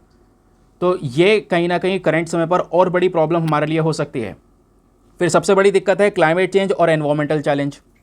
कहने का मतलब है जैसे जैसे क्लाइमेट चेंज में बदलाव होगा, लगातार गर्मी बढ़ेगी, टेम्परेचर में चेंजेस होगा, वैसे ही हमारे आसपास के पड़ोसी देशों में और हंगामे मचेंगे। जैसे मालदीव्स का एग्जाम्पल ले लेते हैं। भाई मालदीव्स का जब आप पूरा स्ट्रक्चर देखोगे तो ये एटोल्स हैं। कहने का मतलब है छोटे छोटे आइलैंड का पूरा ग्रुप है और बिल्कुल समुद्र के स्तर पर है। तो समुद्र का लेवल जैसे जैसे बढ़ेगा, क्योंकि ऑब्वियसली बात है गर्मी बढ़ेगी, क्लाइमेट चेंज होगा, ग्लेशियर्स पिघलेंगे और जितने भी ग्लेशियर पिघलेंगे उसका पानी कहाँ जाएगा? सब समुद्र में जाएगा। अब समुद्र का स्तर अगर बढ़ेगा तो मालदीव जैसे छोटे छोटे आइलैंड वाले देश डूबने शुरू हो जाएंगे। अगेन वही प्रॉब्लम शुरू हो जाएगी। और वही इशू दोस्तों यहाँ पे बांग्लादेश में भी हो रहा है। वर्ल्ड बैंक के अकॉर्डिंग बताया गया कि बांग्लादेश के अंदर में इंटरनल माइग्रेंट्स बहुत सारे नज़र आने वाले हैं। लोग यहाँ पर इधर से उधर भागने वाले हैं। 2022 के अंदर पाकिस्तान के अंदर भयंकर बाढ़ आई, मिलियंस ऑफ लोगों की जान गई। वो भी क्लाइमेट चेंज की वजह से हुआ। नेपाल के ग्लेशियर्स पिघल रहे हैं। माउंट एवरेस्ट दुनिया का सबसे ऊंचा जो यहाँ पर ग्लेशियर है वो भी नेपाल में ही है, वो पिघल रहे हैं, जिससे अगेन बड़ी बड़ी प्रॉब्लम्स हमारे सामने देखने को मिलेगी। यह है आसपास के पड़ोसी देशों में मतलब हंगामों का कुछ कारण। फिर ये कोई पॉइंट इतना यहाँ पर खास नहीं है। अब आगे आते हैं दोस्तों, यहाँ पे कुछ और चीज़ देखिए। डेमोग्राफिक प्रेशर, ये भी बहुत इंपॉर्टेंट चीज़ है। इंडिया के आसपास के देशों में जो यूथ पॉपुलेशन है वो ज़्यादा है। ऑब्वियसली बात है भारत के पास में भी नौजवानों की संख्या बहुत ज़्यादा है। लेकिन पाकिस्तान की बात करेंगे तो 64% भी आबादी वहाँ की जो है वो 30 साल से कम उम्र की है। तो लोगों के पास में एक बड़ा प्रेशर है। नौकरी नहीं मिल पा रही है लोगों को, जॉब जनरेट नहीं हो पा रही है, देश उधारी में चल रहा है ना। जॉब जनरेट, वैसे जॉब अनएम्प्लॉयमेंट रेट अगर इंडिया में देखेंगे तो इंडिया में भी ज़्यादा है। तो ये भी एक कारण बन जा रहा है जिसकी वजह से यहाँ पर प्रॉब्लम्स आ रही हैं। यूथ का जो अनएम्प्लॉयमेंट रेट है, नौजवान लोग आज के समय पर बेरोज़गार जो बैठे हैं, ये रेट बहुत ज़्यादा हाई है। नेपाल में 2022 में 20.5% का रेट था, श्रीलंका में 24.74% का। तो ये दोस्तों यहाँ पे कुछ इश्यूज़ हैं जिसकी वजह से हमारी नेबरिंग कंट्रीज़ में बड़ी प्रॉब्लम्स नज़र आ रही हैं। इतना आपको समझ में आया? क्लियर हो गया? ठीक है। अब दोस्तों यहाँ पर राइटर ये भी बोलते हैं कि आज के समय पर इंडिया अपने इन पड़ोसी देशों की वजह से कुछ चैलेंजेस फेस करेगा। जैसे बात करते हैं पाकिस्तान की। पाकिस्तान पड़ोसी देश है, अब इसमें टेंशन बढ़ेगी और पाकिस्तान टेंशन दे रहा है हमें भी। भाई आप देख पा रहे हो करंट समय पर कश्मीर के अंदर में जो टेररिज्म है वो बढ़ता चले जा रहा है, क्रॉस बॉर्डर टेररिज्म बढ़ता चले जा रहा है। तो ऑब्वियसली बात है पाकिस्तान में जितना ज़्यादा यहाँ पर कह सकते हैं सख्ती नहीं रहेगी, उतना ज़्यादा यहाँ पर वो इंडिया के लिए परेशानी, सरदर्द बनेगा। अभी रिसेंटली जम्मू के अंदर में रियासी डिस्ट्रिक्ट में भी बड़ा भयंकर अटैक हुआ था वैष्णो देवी से आ रहे लोगों के ऊपर में, आपको याद होगा। तो पाकिस्तान टेंशन है हमारे लिए। दूसरा, बांग्लादेश एक नई टेंशन बन चुका है। अभी तक रिलेशन सही थे बट करेंट समय पर रिलेशंस ख़राब हो चुके हैं। मतलब ख़राब तो नहीं हो गए, फिर भी रिलेशंस के ऊपर में इम्पैक्ट पड़ेगा बहुत ज़्यादा बड़े लेवल पर। और इन दोनों देशों के बीच में तीस्ता नदी है, उसको लेकर भी जो मामला है वो थमा हुआ है। तीस्ता नदी को लेकर कोई बातचीत हुई नहीं है। बांग्लादेश से कई सारे लोग इलीगल तरीके से इंडिया में एंटर कर जा रहे हैं, वो मुद्दा भी दोस्तों अभी यहाँ पर ऐसे ही पड़ा है। और वो लोग एंटर कर जा रहे हैं हमारे राज्य के लोगों के लिए, इंडियंस के लिए दिक्कत पैदा कर रहे हैं। असम में कई सारे बांग्लादेशी लोग हैं जिससे असम के लोकल लोगों को परेशानियाँ हो रही हैं आज के समय पर। तो इलीगल इमिग्रेशन यहाँ पर हमारे लिए एक बड़ी प्रॉब्लम बना हुआ है, समझ गए। तो अभी क्या हुआ है, ये जो सिचुएशन बिगड़ी है इसकी वजह से बांग्लादेश में हालात और ख़राब होंगे, इकॉनमी इनकी और डाउन जाएगी। तो पॉसिबिलिटी है और भी कई सारे लाखों इलीगल इमिग्रेंट्स भारत के अंदर में एंट्री कर जाएं। ये दूसरी दिक्कत हमारे लिए है। तीसरी दिक्कत यहाँ पर नेपाल की साइड से नज़र आएगी। नेपाल का पॉलिटिकल लैंडस्केप भी यहाँ पर काफ़ी ज़्यादा कॉम्प्लेक्स है। कहने का मतलब है नेपाल का अगर आप पॉलिटिकल सिनेरियो देखोगे, सरकार टिक ही नहीं पा रही है। कोई सरकार 2-3 साल चल रही है, फिर गिर जा रही है, सरकार नहीं बन रही है। अभी रिसेंटली आपको पता है फिर यहाँ पे सरकार गिर गई, नया यहाँ पे लीडर बन के आ रहे हैं वहाँ पे। तो ऑब्वियस सी बात है प्रॉब्लम्स बढ़ रही हैं। तो जैसे जैसे यहाँ पर पॉलिटिकल अनस्टेबिलिटी चलेगी तो उसी हिसाब से चाइना को एक बड़ा मौका मिलेगा और चाइना भी यहाँ पर क्या करेगा, वहाँ पे एक नया अपने लिए इंटरेस्ट खोजने की कोशिश करेगा। उतना ही नहीं, नेपाल और भारत के बॉर्डर इशू में दोस्तों काला पानी को लेकर एक विवाद है। नेपाल बोलता है हमारी टेरिटरी है, जबकि वो टेरिटरी भारत की है। तो इनके साथ में भी दिक्कतें हैं। फिर बात आती है श्रीलंका की। तो श्रीलंका बहुत धीरे धीरे रिकवर करने वाला देश है। इकॉनमी इनकी बहुत ज़्यादा क्राइसिस में, अभी भी लोन भरपूर मात्रा में ले रखा है। इंटरनेशनल मॉनेटरी फंड्स को लेकर यहाँ पर आप कह सकते हैं कई सारी वार्निंग इन्होंने इनको दे रखी है, श्रीलंका को दे रखी है। फिर यहीं पर दोस्तों हमारा मछुआरों का विवाद आ जाता है। श्रीलंका के साथ में हमारा कच्चतीवू आइलैंड का इशू है, जो कि बेसिकली तमिलनाडु मांग कर रहा है कि कच्चतीवू आइलैंड हमें वापस चाहिए। ये आइलैंड पहले श्रीलंका को एज अ गिफ्ट दे दिया गया इंदिरा गांधी जी की सरकार के थ्रू। तो वो यहाँ पर मेंशन किया जा रहा है कि भाई यहाँ पे ये जो आइलैंड्स हैं इसको वापस से लिया जाए। श्रीलंका के अंदर जो यहाँ पर तमिलियंस हैं या इंडियंस हैं उनके ऊपर जो इश्यूज़ हो रहे हैं, उनके ऊपर जो यहाँ पे प्रॉब्लम्स हो रही हैं, वो यहाँ पर टैकल की जाए। तो ये एक मुद्दा है। फिर बात आती है मालदीव्स की। तो मालदीव्स में रिसेंटली सरकार चेंज हो गई, आपको पता है। तो जो मोहम्मद मुइज़ू हैं, इन्होंने सत्ता में आने के लिए भारत को जितना ज़्यादा नीचा दिखाने की कोशिश की, उतना ज़्यादा यहाँ पर आप कह सकते हैं करंट समय पर वो मतलब उल्टा ही हो गया उनके साथ में। जैसे मोहम्मद मुइज़ू ने इंडिया आउट कैंपेन चलाया मालदीव्स के अंदर में। अभी वैसे जो सरकार है मोहम्मद मुइज़ू वो प्रो चाइना प्रेसिडेंट हैं, तो चाइना के प्रति ज़्यादा झुकाव है। तो जितना ज़्यादा चाइना के प्रति झुकाव रहेगा उतना ज़्यादा हमारे लिए प्रॉब्लम रहेगी, क्योंकि चाइना आके अपने प्रोजेक्ट्स लगाएगा मालदीव्स में। मालदीव्स हमारा पड़ोसी देश है, इससे हमारी टेरिटरीज़ में प्रॉब्लम्स आनी शुरू हो जाएंगी। फिर बात आती है म्यांमार की। तो म्यांमार में ऑलरेडी 200 तख्ता पलट हो चुका है, सिविल अनरेस्ट है, जो कि भारत के लिए चैलेंजेस को इकट्ठा कर रहा है, क्योंकि वहाँ से रोहिंग्या रेफ्यूजीज़ कई सारे ऐसे हैं जो भारत में आ चुके हैं और आने वाले समय पर और भी कई सारे रेफ्यूजीज़ भारत में एंटर करेंगे। तो ये एक दिक्कत है। फिर बचा कुचा दोस्तों एक देश बचता है भूटान। तो भूटान के साथ में भी कुछ ऐसा है क्या? हाँ जी बिल्कुल। भूटान, इंडिया और चाइना तीनों के बीच में डोकलाम को लेकर एक बहुत बड़ा इशू है जो अभी तक रिजॉल्व नहीं किया गया है। ये भी एक दिक्कत है। भूटान लगातार यहाँ पे अपने फॉरेन रिलेशंस को लगातार बढ़ा रहा है, क्योंकि भूटान करंट समय पर तो भारत के ऊपर पूरी तरह से डिपेंडेंट है। तो ऑब्वियस सी बात है वो भी चाहते हैं अपनी फॉरेन डिपेंडेंसी को पूरी तरह से रोकना, यानी उस डिपेंडेंसी को तोड़ना और दूसरे देशों के साथ में भी रिलेशंस को बनाना। तो जैसे जैसे अगर ये चाइना की तरफ हाथ बढ़ाएंगे तो हमारे लिए फिर से प्रॉब्लम शुरू हो जाएंगी, और स्पेशली वहाँ पे तो ज़्यादा रिस्क की प्रॉब्लम होगी, क्योंकि वहीं पर हमारा चिकन नेक कॉरिडोर आता है, सिलीगुड़ी कॉरिडोर जिसको बोलते हैं, जिसके माध्यम से भारत पूरे नॉर्थ ईस्ट इंडियन स्टेट्स को जोड़ने का काम करता है। तो ये एक बड़ी दिक्कत हो सकती है। फिर अपने सामने आता है अफ़गानिस्तान। अफ़गानिस्तान में दोस्तों तालिबान वापस से पावर में आता है, जिसके बाद सिनेरियो पूरी तरह से चेंज हो गया। रिलेशनशिप यहाँ पे ख़राब हो गए। अभी फ़िलहाल अफ़गानिस्तान को हम कई सारे प्रकार के सपोर्ट प्रोवाइड करवाते हैं, बट फिर भी यहाँ पे अफ़गानिस्तान में जो तालिबान है इसको एज अ गवर्नमेंट हमने एक्सेप्ट किया नहीं है। हमारा बहुत सारा पैसा वहाँ पे एज अ डेवलपमेंट के तौर पे लगा है, वो सब यहाँ पे काफ़ी ज़्यादा रिस्क पर है। ये राइटर एक्सप्लेन करते हैं, ठीक है। तो हमारे नेबर कंट्रीज़ में क्या चल रहा है वो आपको क्लियर हो गया। फिर यहीं पे दोस्तों मेंशन किया जा रहा है, how has India remained resilient despite history of neighbouring political economic turmoil. कहने का मतलब है कि भाई लगभग सभी देशों में कुछ ना कुछ गड़बड़ाहट हो गई, सरकारें गिर रही हैं, मिलिट्री रूल है, तो इंडिया अभी तक ऐसा बिल्कुल शांति से कैसे चल पाया। दोस्तों इंडिया इस तरीके से शांतिपूर्वक चल रहा देश है जहाँ पे हम लोग देख पाते हैं कोई ऐसा इशू नहीं है, मिलिट्री रूल की ऐसी कोई दिक्कत आज तक हमने फेस नहीं की है, ना ही हमने कोई फाइनेंशियल इमरजेंसी फेस की है। तो सब अच्छा ही है, क्योंकि दोस्तों हमारे पास में एक मजबूत संविधान है, मजबूत कॉन्स्टिट्यूशन है, और जो हमारी इंस्टीट्यूशन, जो हमारी संस्थान हैं अलग अलग, वो बहुत ज़्यादा मजबूत हैं। इंडिया की डेमोक्रेसी यहाँ पर बहुत मजबूत है, ये हम लोग देख पाएंगे। हमारे संविधान में बेसिक स्ट्रक्चर डॉक्ट्रिन बनाया गया है। कुछ ऐसी चीज़ें हैं जिसके साथ में आप छेड़छाड़ कर ही नहीं सकते। केशवानंदा भारती केस के साथ में दोस्तों वो राइट्स लोगों को दिए गए हैं। जुडिशरी हमारी इंडिपेंडेंट है, कोई भी मैटर होगा सीधा जुडिशरी उतर कर आएगी और देखेगी भाई ये सही है या नहीं है। पावर सबकी बटी हुई हैं, एग्जीक्यूटिव, लेजिस्लेटिव और जुडिशरी में पावर्स बटी हुई हैं। एग्जीक्यूटिव जो यहाँ पर दोस्तों कानून को इम्प्लीमेंट कर रहे हैं, लेजिस्लेटिव लॉज बना रहे हैं, जुडिशरी यहाँ पर चेक कर रही है, तो सबकी पावर्स बटी हुई हैं। Election commission of India very very important, Bharat का एक इंडिपेंडेंट बॉडी, दुनिया के सबसे बड़े डेमोक्रेटिक कंट्री के अंदर में फ्री और फेयर इलेक्शंस यहाँ पर वो कंडक्ट करवाते हैं।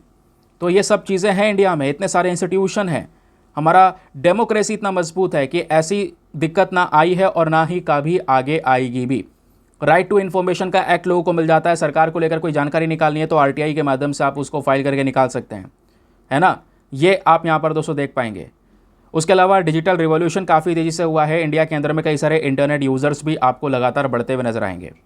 फिर यहाँ पे अगर हम देखेंगे अपनी आर्म्ड फोर्सेस की, तो हमारी जो आर्म्ड फोर्सेस हैं उनका बिल्कुल भी कहीं पर भी पॉलिटिकल स्टेटस देखने को मिलेगा नहीं। कई सारी नेबरिंग कंट्रीज़ ऐसी हैं, हमारे आसपास के पड़ोसी देश हैं, जहाँ पे उन देशों की सरकार का कनेक्शन सीधा मिलिट्री से रहता है, बट हमारे पास में ऐसा दोस्तों कुछ भी नहीं है, समझ गए। तो जो इतने भी यहाँ पे हमारे अलग अलग आर्म्ड फोर्सेस उसके सुप्रीम लीडर हैं, वो सब अपने देश के लिए काम कर रहे हैं, नेशनल सिक्योरिटी के ऊपर ज़्यादा फोकस करते हैं, वो पॉलिटिकल पावर के ऊपर उनका कोई इतना ज़्यादा इंटरेस्ट है नहीं। इन सब चीज़ों की वजह से आज तक हमें ये परेशानियां फेस करनी नहीं पड़ी। भारत में एक फेडरल सिस्टम है जहाँ पे केंद्र सरकार राज्य सरकार दोनों मिलकर साथ में काम कर रहे हैं। कई सारे अमेंडमेंट्स करे गए, कई सारे और भी लॉज लेकर आए गए, जीएसटी लाया गया जहाँ पे केंद्र सरकार राज्य सरकार मिलकर काम करते हैं। जम्मू कश्मीर 2019 के अंदर में कुछ चेंजेस करे गए, एक्ट लेकर आया गया, नया स्टेट बन जाता है यहाँ पे आराम से। तेलंगाना 2014 में यहाँ पर आंध्र प्रदेश से अलग होकर यहाँ पर नया स्टेट बना। ये सब चीज़ें हो पाती हैं बहुत आराम से हमारे पास में, क्यों? क्योंकि हमें कॉन्स्टिट्यूशन से पावर मिलती है। तो इस वजह से ऐसी प्रॉब्लम हमने कभी फेस की नहीं। मल्टी पार्टी सिस्टम है हमारे देश में, भारत के अंदर डेमोक्रेसी बहुत पावरफुल है। आप देख पाएंगे कि भाई 2014 में जो इलेक्शन हुए थे, बीजेपी सरकार आई थी, कांग्रेस वैसे हट गई थी 2014 में, तो आराम से यहाँ पे पावर्स को ट्रांसफ़र किया गया। ऐसा नहीं है कि पावर हम नहीं देंगे, ज़बरदस्ती का केस होगा। आपने अमेरिका में देखा था, नहीं देखा था, जो डोनाल्ड ट्रंप और जो बाइडन का जो दोबारा इलेक्शन हुआ था, तो डोनाल्ड ट्रंप हार गए, ऑफिस से हट ही नहीं रहे थे, कितना दंगा हुआ था। लेकिन यहाँ पे ऐसा कुछ भी नहीं है दोस्तों, आराम से पावर्स को ट्रांसफ़र किया जाता है, ये हम लोगों ने देखा है। तो ये कुछ चीज़ें हैं जो भारत को मजबूत बनाती है, इंडिया की डेमोक्रेसी को मजबूत बनाती है। हमारे पास में एक कल्चरल डाइवर्सिटी है, कई सारी भाषा हैं, ऑफिशियल लैंग्वेजेस हैं, सब मिलकर काम करते हैं, मिलकर साथ में रहते हैं। यह है यहाँ पर एक यूनिटी, समझ गए। अब आगे आते हैं। उसके बाद राइटर मेंशन करते हैं कि आखिरकार हम और कौन कौन से स्टेप्स, कौन कौन से कदम उठा सकते हैं जहां पे भारत के अपने पड़ोसी देशों के साथ में रिलेशंस को मजबूत करके रखें। ऐसा ना हो कि इन सब देशों में हालात बिगड़ते चले जाएं, फिर इंडिया से रिलेशंस ख़राब हो जाएं। इसके लिए दोस्तों हमें कनेक्टिविटी बनानी होगी। जैसे हमारे पास में बांग्लादेश, भूटान, इंडिया, नेपाल जोड़ने के लिए BBIN करके यहाँ पर एक कॉन्सेप्ट है, जहाँ पे आप इन चारों देशों में अपनी मोटर व्हीकल से घूम सकते हैं। इंडिया, म्यांमार, थाईलैंड जो ट्राईलेटरल हाईवे है वो हम तैयार कर रहे हैं। हमें बॉर्डर के ऊपर इंटीग्रेटेड चेक पोस्ट बनाने होंगे, जहाँ पे चेक किया जा सके कि भाई कोई इलीगल तरीके से एंट्री ना कर पाए। डिजिटल कनेक्टिविटी लगानी होगी अलग अलग प्रोजेक्ट्स के माध्यम से। इकोनॉमिक एम्पावरमेंट पे काम करना होगा। व्यापार में दोस्तों इन देशों के साथ में बढ़ावा देना होगा। बॉर्डर्स के ऊपर में सिक्योरिटीज़ को मेंशन करना होगा, है ना। तो ये कुछ चीज़ें हैं जो हम कर सकते हैं। अपने आपस में एक दूसरे के देशों के कल्चर को प्रमोट करना होगा, टूरिज़्म को प्रमोट करना होगा। इससे सुधार हो सकता है रिलेशंस के अंदर में, समझ गए। तो ये कुछ यहाँ पे राइटर ने इस पर्टिकुलर आर्टिकल में एक्सप्लेन किया है। कई सारे और भी मीडिएशन फोरम बना सकते हैं, नए नए मंच बना सकते हैं, जहाँ पे किसी दूसरे देशों के साथ में विवाद हो रहा है तो उस विवाद को यहाँ पर टैकल किया जा सके। ग्रीन डिप्लोमेसी, इको एलाइज लेकर चलना होगा। क्लाइमेट चेंज जैसे से बढ़ रहा है, वहाँ पे हम सभी देशों को आपस में मिलकर क्लाइमेट चेंज से लड़ने की आवाज़ उठानी होगी। हमें आवाज़ दुनिया में उठानी होगी कि भाई यहाँ पे क्लाइमेट चेंज की वजह से हमें सबसे बड़ी दिक्कत पड़ेगी, साउथ एशिया के अंदर में एक बड़ी प्रॉब्लम आ सकती है ना। तो उसको लेकर यहाँ पे बात ये की जा रही है, ठीक है। तो ध्यान रखिएगा इसके बारे में। ये कुछ यहाँ पे इसके सजेशंस हो गए। मैंने पहले ही बोला था थोड़ा ज़्यादा टाइम लगेगा, लेकिन आर्टिकल लंबा है और बहुत सारे एस्पेक्ट्स को ये क्लियर करता है। तो इंडिया एंड इट्स नेबर करके आपका एक टॉपिक आता है दोस्तों, सिलेबस में है यूपीएससी का। अब ध्यान से सुनना, वो सिलेबस का मेन टॉपिक आपका मैंने कवर कर दिया। क्वेश्चन बन सकता है इंडिया एंड इट्स नेबर को लेकर करंट सिनेरियोज डिस्कस कीजिए। आपसे सीधा यहाँ पर एसए में, एथिक्स में, मेंस में, कहीं पे भी क्वेश्चन बन सकता है। तो चलिए आज का मेंस का क्वेश्चन भी आपके सामने है। तो क्वेश्चन क्या बोलता है, examine the challenges and opportunities faced by India in managing it's relationship with neighbouring countries considering there recent political and economic turmoil. हमारे आसपास के पड़ोसी देशों में जो रीसेंट क्राइसिस हुए हैं, पॉलिटिकल क्राइसिस, इकोनॉमिक क्राइसिस, उसके बेसिस पे हमारे सामने क्या क्या चुनौतियां हैं और क्या क्या अवसर हैं जिससे हम अपने रिलेशनशिप को इनके साथ में मेंटेन कर सकते हैं। फिर उसके बाद how can India effectively balance it's strategic interest with the need of regional stability and cooperation. कैसे भारत यहाँ पर अपना जो ये रिलेशन है उनको बैलेंस करके रख सकता है इन सभी देशों के साथ में, ये आपने समझाना है, ठीक है। तो 250 शब्दों में आंसर लिखना है। एक बार मैं हिंदी में रीड कर देता हूँ ताकि हिंदी माध्यम वाले एस्पिरेंट भी इसको अच्छे से पढ़कर एक बढ़िया सा आंसर लिख सके। तो क्वेश्चन यही है, हालिया राजनीतिक और आर्थिक उथल पुथल को देखते हुए पड़ोसी देशों के साथ अपने संबंधों को प्रबंधित करने में भारत के सामने आने वाली चुनौतियां और अवसरों की जांच करें। भारत क्षेत्रीय स्थिरता और सहयोग की आवश्यकता के साथ अपने रणनीतिक हितों की प्रभावी ढंग से कैसे संतुलित करा जा सकता है, वो आपने बताना है 250 शब्दों में। आंसर लिखने के बाद में कहाँ पे सबमिट करना है दोस्तों, टेलीग्राम पर जाना, वहाँ पे जाके सर्च बॉक्स में लिखना दीपक यादव एजुकेशन मेंस ग्रुप। जैसे आप फुल फॉर्म लिखोगे मेरा टेलीग्राम चैनल मिलेगा, जहाँ पे ऑलरेडी 78,000 से ज़्यादा लोग जुड़ चुके हैं। आप भी जुड़कर अपने आंसर्स को लेकर सबमिट कर सकते हैं।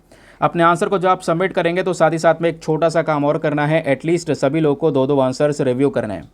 जब आप सभी लोग 2-2 आंसर्स को रिव्यू करेंगे, बहुत सारे फायदे होंगे आपको भी और सामने वाले को भी। आपको कुछ इंपॉर्टेंट पॉइंट्स मिलेंगे जो आप अपने नोट्स में इंक्लूड कर सकते हैं। सामने वाले के आंसर में अगर कोई मिस्टेक होती है तो आप उनको बता सकते हैं कि यहाँ पर इंप्रूवमेंट की आवश्यकता है। इस प्रकार से कोऑपरेटिव वे में वो पूरा का पूरा ग्रुप काम कर रहा है। ठीक है दोस्तों, याद रखेंगे। ठीक है, बहुत ही रेलिवेंट टॉपिक था ये। आगे आते हैं नाउ, जो हमारा अगला एडिटोरियल है वो यहाँ पर आपको ये देखने को मिलेगा, जहाँ पे गवर्नमेंट के ऊपर में कई सारे क्वेश्चंस यहाँ पर उठाए जा रहे हैं। क्वेश्चन ये है कि सरकार ने जो खादी वाला हमारी इंडस्ट्री है उसको लेकर ज़्यादा काम किया नहीं है। अब खादी क्या होता है आपको पता है ना, कि जैसे यहाँ पर महात्मा गांधी जी की वजह से जो खादी इंडस्ट्री है वो ग्रो की। उन्होंने अपने अलग अलग मूवमेंट्स में खादी को प्रमोट किया, चरखा चला के यहाँ पर जो है हाथ से यहाँ पर उसको क्लॉथिंग वगैरह बनाया इस खादी का इस्तेमाल करके। तो वो बेसिकली खादी है। अगर हम इसको थोड़ा सा और विस्तार से देखें तो सिंपल सी बात है, चरखों पर जो हमारा चरखा होता है उस पर हाथ से जो बुना कपड़ा होता है उसको खादी का कपड़ा बोलते हैं, है ना। जहाँ पे हम सूती या जो रेशमी धागा होता है उससे यहाँ पर उस कपड़े को तैयार करते हैं, वो हमारा खादी का कपड़ा होता है। आपने यहाँ पर कई बार देखा भी होगा। अब होता यह है, जो राइटर हैं सोनिया गांधी, इनका कहना यहाँ पर यह है कि प्राइम मिनिस्टर ने अभी हर घर तिरंगा कैंपेन को शुरू किया, क्योंकि अभी हमारा इंडिपेंडेंस डे निकला तो 9 अगस्त से लेकर 15 अगस्त के बीच में ये हर घर तिरंगा कैंपेन रहा। इस कैंपेन के अंदर में नेशनल फ्लैग को प्रमोट किया गया, देश का झंडा हर कोई व्यक्ति लगाए घर पे, उन सब चीज़ों को लेकर यहाँ पे बढ़ोतरी देखने को मिली। लेकिन प्रॉब्लम यह है कि जो हम अपने झंडे लगा रहे हैं ये अपने देश के मटेरियल से लगाना चाहिए था, लेकिन हुआ ये कि हम चाइना से मशीन मैन्युफैक्चर्ड पॉलिस्टर फ्लैग्स को अडॉप्ट कर रहे हैं। जो रॉ मटेरियल है वो चाइना से इंपोर्ट हो रहा है, चाइना से पॉलिस्टर खरीदा जा रहा है, उसके बाद यहाँ पर ये फ्लैग्स बनाए जा रहे हैं, जबकि हम खादी के फ्लैग बना सकते थे, वो राइटर का कहना है। राइटर बोलते हैं कि भाई ये खादी इंडस्ट्री इस वजह से आज के समय पर पीछे छूटती चली जा रही है क्योंकि गवर्नमेंट यहाँ पे ध्यान नहीं दे रही है। भारत के मतलब कई सारे फ्लैग कोड है। देखो, फ्लैग को लेकर ना कई सारे नियम होते हैं, आप डिसरिस्पेक्ट नहीं कर सकते। डिसरिस्पेक्ट करेंगे तो आपको सज़ा हो सकती है, कहीं आप पब्लिकली डिसरिस्पेक्ट कर रहे हैं तो, है ना। तो कई सारी चीज़ें हैं, तो उसको लेकर नियम है। तो फ्लैग कोड ऑफ इंडिया को अगर हम देखेंगे तो वहाँ पे हमेशा से फोकस किया गया है कि जो नेशनल फ्लैग है वो हमारा जो हाथ से बुनाई है, कॉटन है, सिल्क है, खादी है, इन सब चीज़ों से ही बनाया जाएगा। लेकिन पिछले कुछ समय में दोस्तों उसमें कुछ बदलाव करे गए। कहना का मतलब यह है, राइटर ये मेंशन करती हैं कि साल 2022 के अंदर में जब हम अपने इंडिपेंडेंस डे का 75वां एनिवर्सरी सेलिब्रेट कर रहे थे, तब भारत सरकार ने इन्हीं फ्लैग कोड के अंदर में कुछ बदलाव कर दिया और बदलाव करके उस साल मशीन से बने हुए पॉलिस्टर वाले जो फ्लैग्स हैं उनको भी यहाँ पर इंक्लूड कर दिया कि खादी वाले फ्लैग तो रहेंगे, अब पॉलिस्टर फ्लैग भी यहाँ पर आप यूज़ कर सकते हैं, ये बात आ गई। उनको जीएसटी से भी हटा दिया गया, तो पॉलिस्टर फ्लैग की ज़्यादा डिमांड होने लगी और पॉलिस्टर फ्लैग की आड़ में दोस्तों जो खादी वाली इंडस्ट्री है वो पीछे दबती चली गई। हमारी गवर्नमेंट का जो अटेंशन है खादी इंडस्ट्री पे वो ख़त्म हो चुका है। इंडिया की खादी इंडस्ट्री का मर्डर कर दिया गया है, ऐसा यहाँ पर इनका कहना है। ठीक है, तो ये जो डिसीजन है ये उस समय पर आया जब इंडिया बहुत ज़्यादा दूर है अपने पॉलिस्टर मैन्युफैक्चरिंग को लेकर। हम केवल पॉलिस्टर इंपोर्ट कर रहे हैं और हम सबसे बड़े इंपोर्टर बने 2023-24 के अंदर में। और सबसे बड़ी प्रॉब्लम यह है, उस पॉलिस्टर को इंपोर्ट करने के बाद में वो इंपोर्ट भी चाइना से हो रहा है और उससे यहाँ पर हम लोग अपना क्लॉथ बना रहे हैं और उस क्लॉथ से दोस्तों यहाँ पे हमारा नेशनल फ्लैग बनाया जा रहा है, झंडा बनाया जा रहा है। तो हमें यहाँ पर सुधार करना होगा, खादी इंडस्ट्री के ऊपर में थोड़ा ज़्यादा फोकस करना होगा, उसको ज़्यादा प्रमोट करना होगा, वो यहाँ पर इनका कहना है। समझ गए। अब उसके बाद यहाँ पे राइटर ये भी मेंशन करती हैं कि देखिए जो गवर्नमेंट है वो खादी को परचेज़ करती है, ख़रीदती है हर साल, लेकिन इस बार ख़रीदना भी कम कर दिया गया है। और सबसे ज़्यादा चिंतित विषय यह है कि गवर्नमेंट ने जो ग्लोबल ऑडियंस है, दुनिया भर में जो ऑडियंस है, वहाँ पर भी खादी को प्रमोट नहीं किया है या नहीं कर पाए हैं। ये बात कहना है इनका। इनका कहना यह है कि खादी वो फैब्रिक है, वो कपड़ा है जो गांधी जी ने सत्याग्रह के समय पर भी यहाँ पर दुनिया भर में इसको प्रमोट किया। तो हमें इन सब चीज़ों के ऊपर फोकस करना होगा। खादी को हम बिल्कुल भी डिनाई नहीं कर सकते, इसकी पहचान को हम दबा नहीं सकते, इसको प्रमोट करना हमारे लिए ज़रूरी है। तो वो राइटर ने यहाँ पर एक्सप्लेन किया। आई होप आपको इसके बारे में बढ़िया तरीके से जो पूरी क्लैरिटी है वो मिल चुकी है। चलिए आते हैं नेक्स्ट एडिटोरियल पर। नाउ अगला आर्टिकल दोस्तों हमारा पेज नंबर 8 पर है, वो भी टेक्स्ट एंड कॉन्टेक्स्ट पर। जो टेक्स्ट एंड कॉन्टेक्स्ट का पेज है वहीं पर आपको ये पर्टिकुलर आर्टिकल देखने को मिलेगा। क्या बात हो रही है? A change in India's power export rules. Bharat से जो बिजली एक्सपोर्ट की जाती है उसके जो पर्टिकुलर नियम है, जो रूल हैं, उसमें कुछ चेंजेस करे गए हैं, बदलाव करे गए हैं, जिसको लेकर जो हमारी ओपोजिशन पार्टी है उन्होंने लगातार सरकार के ऊपर में प्रश्न करे हैं। देखो मैटर हुआ क्या है मेरा वो समझिए। ये आप देख पाओगे अडानी नाम चल रहा है। अब अडानी जो है कई सारे अलग अलग बिजनेसेस के अंदर में वो करंट समय पर इन्वॉल्व हैं, ठीक है। तो वो बिजली का उत्पादन भी करते हैं, तो इलेक्ट्रिसिटी के कई सारे प्लांट भी हैं। तो अडानी पावर का एक सबसे यूनिक प्लांट, मैं बोलूँगा ध्यान रखना, हमारे देश का सबसे यूनिक अनोखा एक प्लांट है अडानी का। वो कहाँ पर है? झारखंड के गोड्डा में। और उस वाले पावर प्लांट से जो बिजली बनाई जाती है वो बिजली, सभी बिजली, ध्यान रखना 100% बिजली यहाँ पे बांग्लादेश में सप्लाई कर दी जाती है। यानी अडानी का वो पर्टिकुलर पावर प्लांट सारी की सारी बिजली केवल एक्सपोर्ट करता है। तो कहोगे इसमें यूनिक क्या हुआ? देखो यूनिक इसलिए हुआ, हमारे देश में कई सारे पावर प्लांट हैं, वो बिजली को एक्सपोर्ट भी करते हैं और साथ ही साथ में अपने देश के अंदर भी यहाँ पर यूज़ करते हैं, डोमेस्टिकली डिस्ट्रीब्यूट भी करते हैं। लेकिन अडानी का ये वाला पावर प्लांट केवल और केवल एक्सपोर्ट करता था, बस। करता था का मतलब क्या हुआ? करता था का मतलब ये हुआ दोस्तों, क्योंकि इंडिया के पावर एक्सपोर्ट रूल्स में चेंजेस कर दिए गए। अभी जो यहाँ पर अडानी पावर का जो झारखंड के अंदर में पावर प्लांट है, ये बांग्लादेश को, ये थर्मल पावर प्लांट यानी कि बांग्लादेश को बिजली हम भेजते थे और लंबे समय तक हम बांग्लादेश को बिजली भेजते हुए नजर आए हैं इस पर्टिकुलर प्लांट से। और ध्यान रखिए गोड्डा प्लांट जो है जिसकी हम बात कर रहे हैं, भारत का पहला ट्रांसनेशनल पावर प्रोजेक्ट है, जो कि सभी जितना भी पावर जनरेट होता है वो सभी पावर एक्सपोर्ट कर देता है दूसरे देशों को।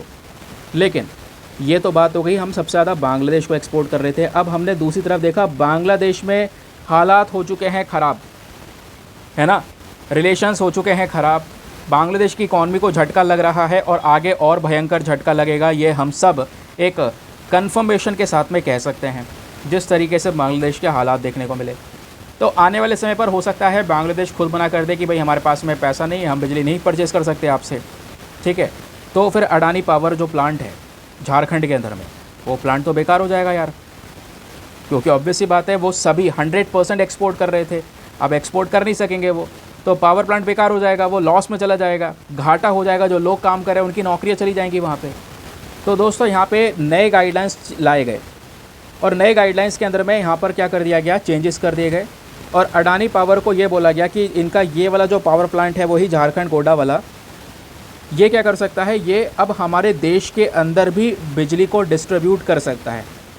अगर आप एक्सपोर्ट नहीं कर पाओगे तो देश के अंदर में डिस्ट्रीब्यूट कर देना, समझ गए। तो इस वजह से यहाँ पे जो अपोजिशन पार्टीज़ है उनका कहना ये था कि जैसे यहाँ पर बांग्लादेश में क्राइसिस शुरू हुए, अडानी को ऊपर फिर से ध्यान दिया गया, अडानी को यहाँ पर बेनिफिट पहुँचाया गया। इस तरीके के यहाँ पे जो कांग्रेस के एक लीडर हैं, सीनियर लीडर जयराम रमेश जी, उनका ट्वीट वगैरह देखने को मिलेगा, आप ट्वीट सर्च कर सकते हैं, आपको मिल जाएगा, ठीक है। ये बात क्लियर हो गई दोस्तों। तो जो पावर सप्लाईज़ हैं इसको लेकर यहाँ पे ये बात हुई और इसको लेकर एक क्रिटिसिज्म भी हुआ। कांग्रेस पार्टी यहाँ पे आरोप लगाती है कि भाई ये जो अडानी का पावर प्लांट है ये कोयला ख़रीदते हैं ऑस्ट्रेलिया से और कोयला ख़रीदने के बाद में बनाते हैं बिजली भारत में और बनाकर सीधा बेचते हैं बांग्लादेश को। तो करंट समय पर अगर बांग्लादेश, हमें दिख रहा है आसार ख़राब है, आने वाले समय पर हो सकता है बांग्लादेश को ना परचेज़ करे, तो प्लांट तो हो जाएगा ठप।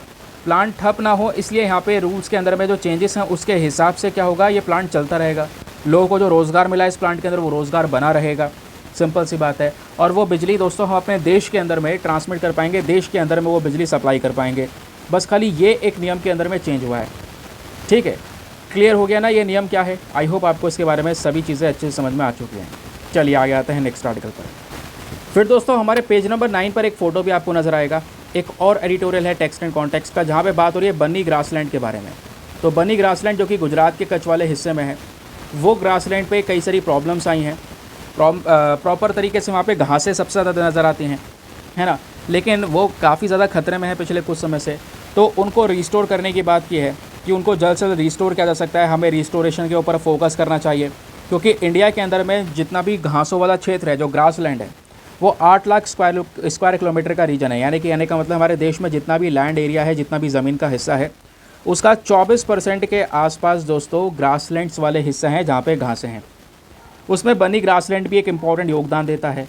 तो करंट समय पर जो क्राइसिस हो रहे हैं बनी ग्रासलैंड में, उसको हमें यहाँ पर सॉल्व करना होगा। एफॉरेस्टेशन जैसी चीज़ों के ऊपर में एक स्पेशल फोकस करना होगा। फ़िलहाल के लिए कुछ काम का यार है नहीं। मैं आपको एक रेलिवेंट इन्फॉर्मेशन दे देता हूँ। बनी ग्रासलैंड के बारे में कुछ स्पेसिफिक फैक्ट्स हैं, वो याद करके जाना या पता होने चाहिए। तो आइए दोस्तों, अभी रिसेंटली भी बनी ग्रासलैंड चर्चाओं में था, तो इसको लेकर क्या क्या पढ़ना है ये आपके सामने डेटा है। ये कहाँ पर है? गुजरात के अंदर कच्छ डिस्ट्रिक्ट में दोस्तों बनी ग्रासलैंड आपको नज़र आएगा। हमारे इंडियन सब कॉन्टिनेंट में एक सबसे बड़ा ग्रासलैंड वाली कैटेगरी में आता है। लगभग 2500 स्क्वायर किलोमीटर के रीजन में यहाँ पे घासें फैली हुई हैं, जैसा आप फोटो में देख पा रहे होंगे। कई सारे फैक्टर्स ऐसे हैं जहाँ पे जो बन्नी ग्रासलैंड है ये काफ़ी इंपॉर्टेंट बन जाता है। कई सारी यहाँ पर नदियाँ वगैरह भी देखने को मिलेगा, लेकिन बहुत सारी इन्वेजिव स्पीशी भी आ चुकी हैं। कई सारे ऐसे पेड़ हैं जो बाहर की प्रजातियाँ हैं, जैसे एक पेड़ प्रजाति का नाम है इसका नाम है प्रोसोपिस जूलीफ्लोरा। तो जूलीफ्लोरा यहाँ पर ये जो ट्री है दोस्तों, ये इन्वेजिव स्पीशी है, बाहर की एक प्रजाति देखने को मिलेगी जो कि लगातार यहाँ पर फैलती चली जा रही है। बन्नी ग्रासलैंड की जब बात करते हैं तो इस पर्टिकुलर पूरे रीजन में, क्योंकि एक बहुत बड़ा हिस्सा है जहाँ पे घासें हैं, तो 22 एथनिक ग्रुप्स भी दोस्तों यहाँ पे रहते हैं, जिसमें से ज़्यादातर पैस्टोरलिस्ट हैं जो यहाँ पर स्पेशली अपने गाय भैंस को चराते हैं, अपनी भेड़ें वगैरह चराते हैं, है ना। ये सब लोग यहाँ पे 48 अलग अलग सेटलमेंट्स में फैले हुए हैं। बन्नी ग्रासलैंड में लगभग 40,000 लोगों की यहाँ पर पॉपुलेशन भी हमको नज़र आती है, ये बताया जाता है। बन्नी ग्रासलैंड एक बहुत बड़ा बायोलॉजिकल डाइवर्सिटी के साथ में आता है, यानी कई सारे प्लांट्स की स्पीशीज़ और एनिमल्स की स्पीशीज़ यहाँ पे पाई जाती हैं। लगभग 37 तो घासों की प्रजातियाँ हैं यहाँ पर, इसलिए ग्रासलैंड बोला जाता है। बाकी 275 बर्ड्स की स्पीशीज़ हैं। फिर बफलो, शीप, गोट, हॉर्सेस, कैमल, ऐसी दोस्तों कई सारी और भी यहाँ पर जो एनिमल की स्पीशीज़ है वो यहाँ पे हमको देखने को मिलती हैं। बाकी बनी ग्रासलैंड का जो वेजिटेशन है, जैसे मैंने बोला, ज़्यादातर यहाँ पे जो पेड़ हैं वो तो या तो प्रोसोपिस जूलीफ्लोरा हो गया, या क्रेसा क्रिटेका हो गया, या साइप्रस एसपीपी हो गया, या फिर स्प्रोलोबोलस हो गया, या फिर डेकेंथियम हो गया, या एरिस्टिडिया हो गया। तो प्रोनाउंसिएशन के लिए माफ़ी चाहूँगा, अजीब से ही नाम है। तो इस प्रकार के यहाँ पे जो प्लांट्स की स्पीशीज़ है वो ज़्यादातर नज़र आती हैं। फौना की बात करेंगे तो अलग अलग प्रकार के एनिमल्स की स्पीशीज़ भी यहाँ पर देखने को मिल जाती है। एनिमल्स के बेसिस पे थोड़ा सा ये ध्यान रखना कि बन्नी ग्रासलैंड वो वाला हिस्सा है जहाँ पे बन्नी बफलो और कंग्रेज काऊ, ये दो, यानी एक गाय की वाली प्रजाति कंग्रेज काऊ और भैंस की यहाँ पर बनी बफलो, ये वाली प्रजातियाँ, दोनों स्पीशीज़ यहाँ पे पाई जाती हैं। इसको प्लीज़ आप ध्यान में रख सकते हैं, ये आपके लिए एक इंपॉर्टेंट रोल प्ले करेगा इस पर्टिकुलर आर्टिकल में, ठीक है। तो बनी ग्रासलैंड के बारे में बस खाली यही बेसिक चीज़ें हैं जो आपको पता होनी चाहिए थी। आई होप आपको एक बढ़िया क्लैरिटी इसमें मिल चुकी है। चलिए आगे आते हैं। तो दोस्तों ये था हमारा आज का न्यूज़पेपर सेशन। आई होप आपको मज़ा आया होगा, बहुत सारी जानकारी, कंप्लीट न्यूज़पेपर पढ़ लिया, इसलिए मैंने स्टार्टिंग में बोला वीडियो देखो, न्यूज़पेपर पर पढ़ने वढ़ने की कोई ज़रूरत नहीं है, सब कुछ एक ही जगह पे प्रोवाइड करवा दिया गया है। अब आते हैं आज के वर्ड ऑफ द डे पर। तो आज का वर्ड यहाँ पर आपका देखने को मिल जाएगा, इसको हम प्रोनाउंस करेंगे स्केडेडल। तो स्केडेडल वर्ड यहाँ पे चर्चाओं में नहीं, बेसिकली रोज़ एक वर्ड मैं आपको देता हूँ। फिलहाल इसका मतलब क्या है? इसका मतलब है मतलब बहुत जल्दी में निकल जाना, बहुत जल्दी यहाँ पर चले जाना, बहुत जल्दी यहाँ पर भाग जाना, तो जल्दबाजी में होना। तो इसके लिए यहाँ पे हम स्केडेडल वर्ड का यूज़ करते हैं। एक सेंटेंस यहाँ पे बनाया गया है, व्हेन ही सॉ अस, जैसे ही उसने हमें देखा वो तुरंत भाग गया, ही स्केडेडल्ड, ठीक है। तो अब यहाँ पर ये वाला जो वर्ड है इसका यूज़ करके एक सेंटेंस बनाओ नीचे कमेंट सेक्शन में। ज़रूरी है सेंटेंस बनाना, तभी आप यूज़ कर पाएंगे। और अब जब भी यहाँ पे जल्दबाजी की बात होगी, है ना, रन अवे की बात होगी, तो आपने यहाँ पर उसकी जगह ये स्केडेडल वर्ड का यूज़ करना है, ठीक है। चलिए आगे आते हैं। बाकी एट दी लास्ट दोस्तों आते हैं हम लोग अपने यूपीएससी प्रैक्टिस क्वेश्चन की तरफ।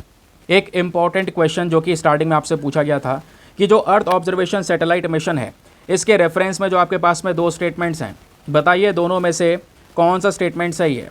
पहला, क्या ये अर्थ ऑब्जर्वेशन सैटेलाइट की कैपेबिलिटीज़ को बढ़ा देगा? सिंपल सी बात है भाई, हाँ। जो अर्थ को ऑब्जर्व करने की सैटेलाइट है, नाम से पता चल रहा है। अब पहले वाले डिज़ाइन को इम्प्रूव करके बनाया होगा, तो ऑब्वियस सी बात है कैपेबिलिटीज़ इंप्रूव होंगी। तो पहला वाला तो सही है। दूसरा वाला स्टेटमेंट बोलता है कि जो SAR है, that is synthetic aperture radar, ये जो पेलोड है ये भी इस सैटेलाइट का हिस्सा है। ये गलत है दोस्तों, आपको मैंने पढ़ाया भी था। इसमें 3 पेलोड्स हमने भेजे हैं, जिसमें से सिंथेटिक अपर्चर रडार किसी में भी नहीं भेजा गया है। तो दूसरा वाला गलत है, बट पहला वाला यहाँ पर सही है, ठीक है। तो statement 1 is correct. But statement 2 को एक बार देखेंगे तो इस पर्टिकुलर सैटेलाइट के अंदर में 3 इंपॉर्टेंट पेलोड्स हैं। एक है हमारा EOIR, that is electro optical infrared payload, और दूसरा यहाँ पर जो हमारा पेलोड है वो है global navigation satellite system reflectometry payload. तीसरा है हमारा SIC UV डॉसीमीटर। तो ध्यान रखिएगा, है ना। तो एग्जाम में क्वेश्चन बन सकता है, मैंने आपको उस दिन पढ़ाया भी था कि इनका मेन काम क्या क्या होने वाला है। तो पहला स्टेटमेंट गलत हो गया, सॉरी पहला स्टेटमेंट सही हो गया, बट दूसरा वाला स्टेटमेंट हमारा सही है, क्योंकि यहाँ पर SAR नाम का कोई भी ऐसा पेलोड इसमें नहीं है। ठीक है, तो चलिए दोस्तों यहाँ पर करते हैं अपने सेशन को समाप्त। आई होप आपको मज़ा आया होगा, बहुत कुछ जानने को मिला होगा। मेक श्योर करें वीडियो पे लाइक का बटन जो है उसको प्रेस करें, चैनल को सब्सक्राइब करें। मिलते हैं आपसे अगले वीडियो में। आज के लिए bye bye, have a nice day, thank you and जय हिंद।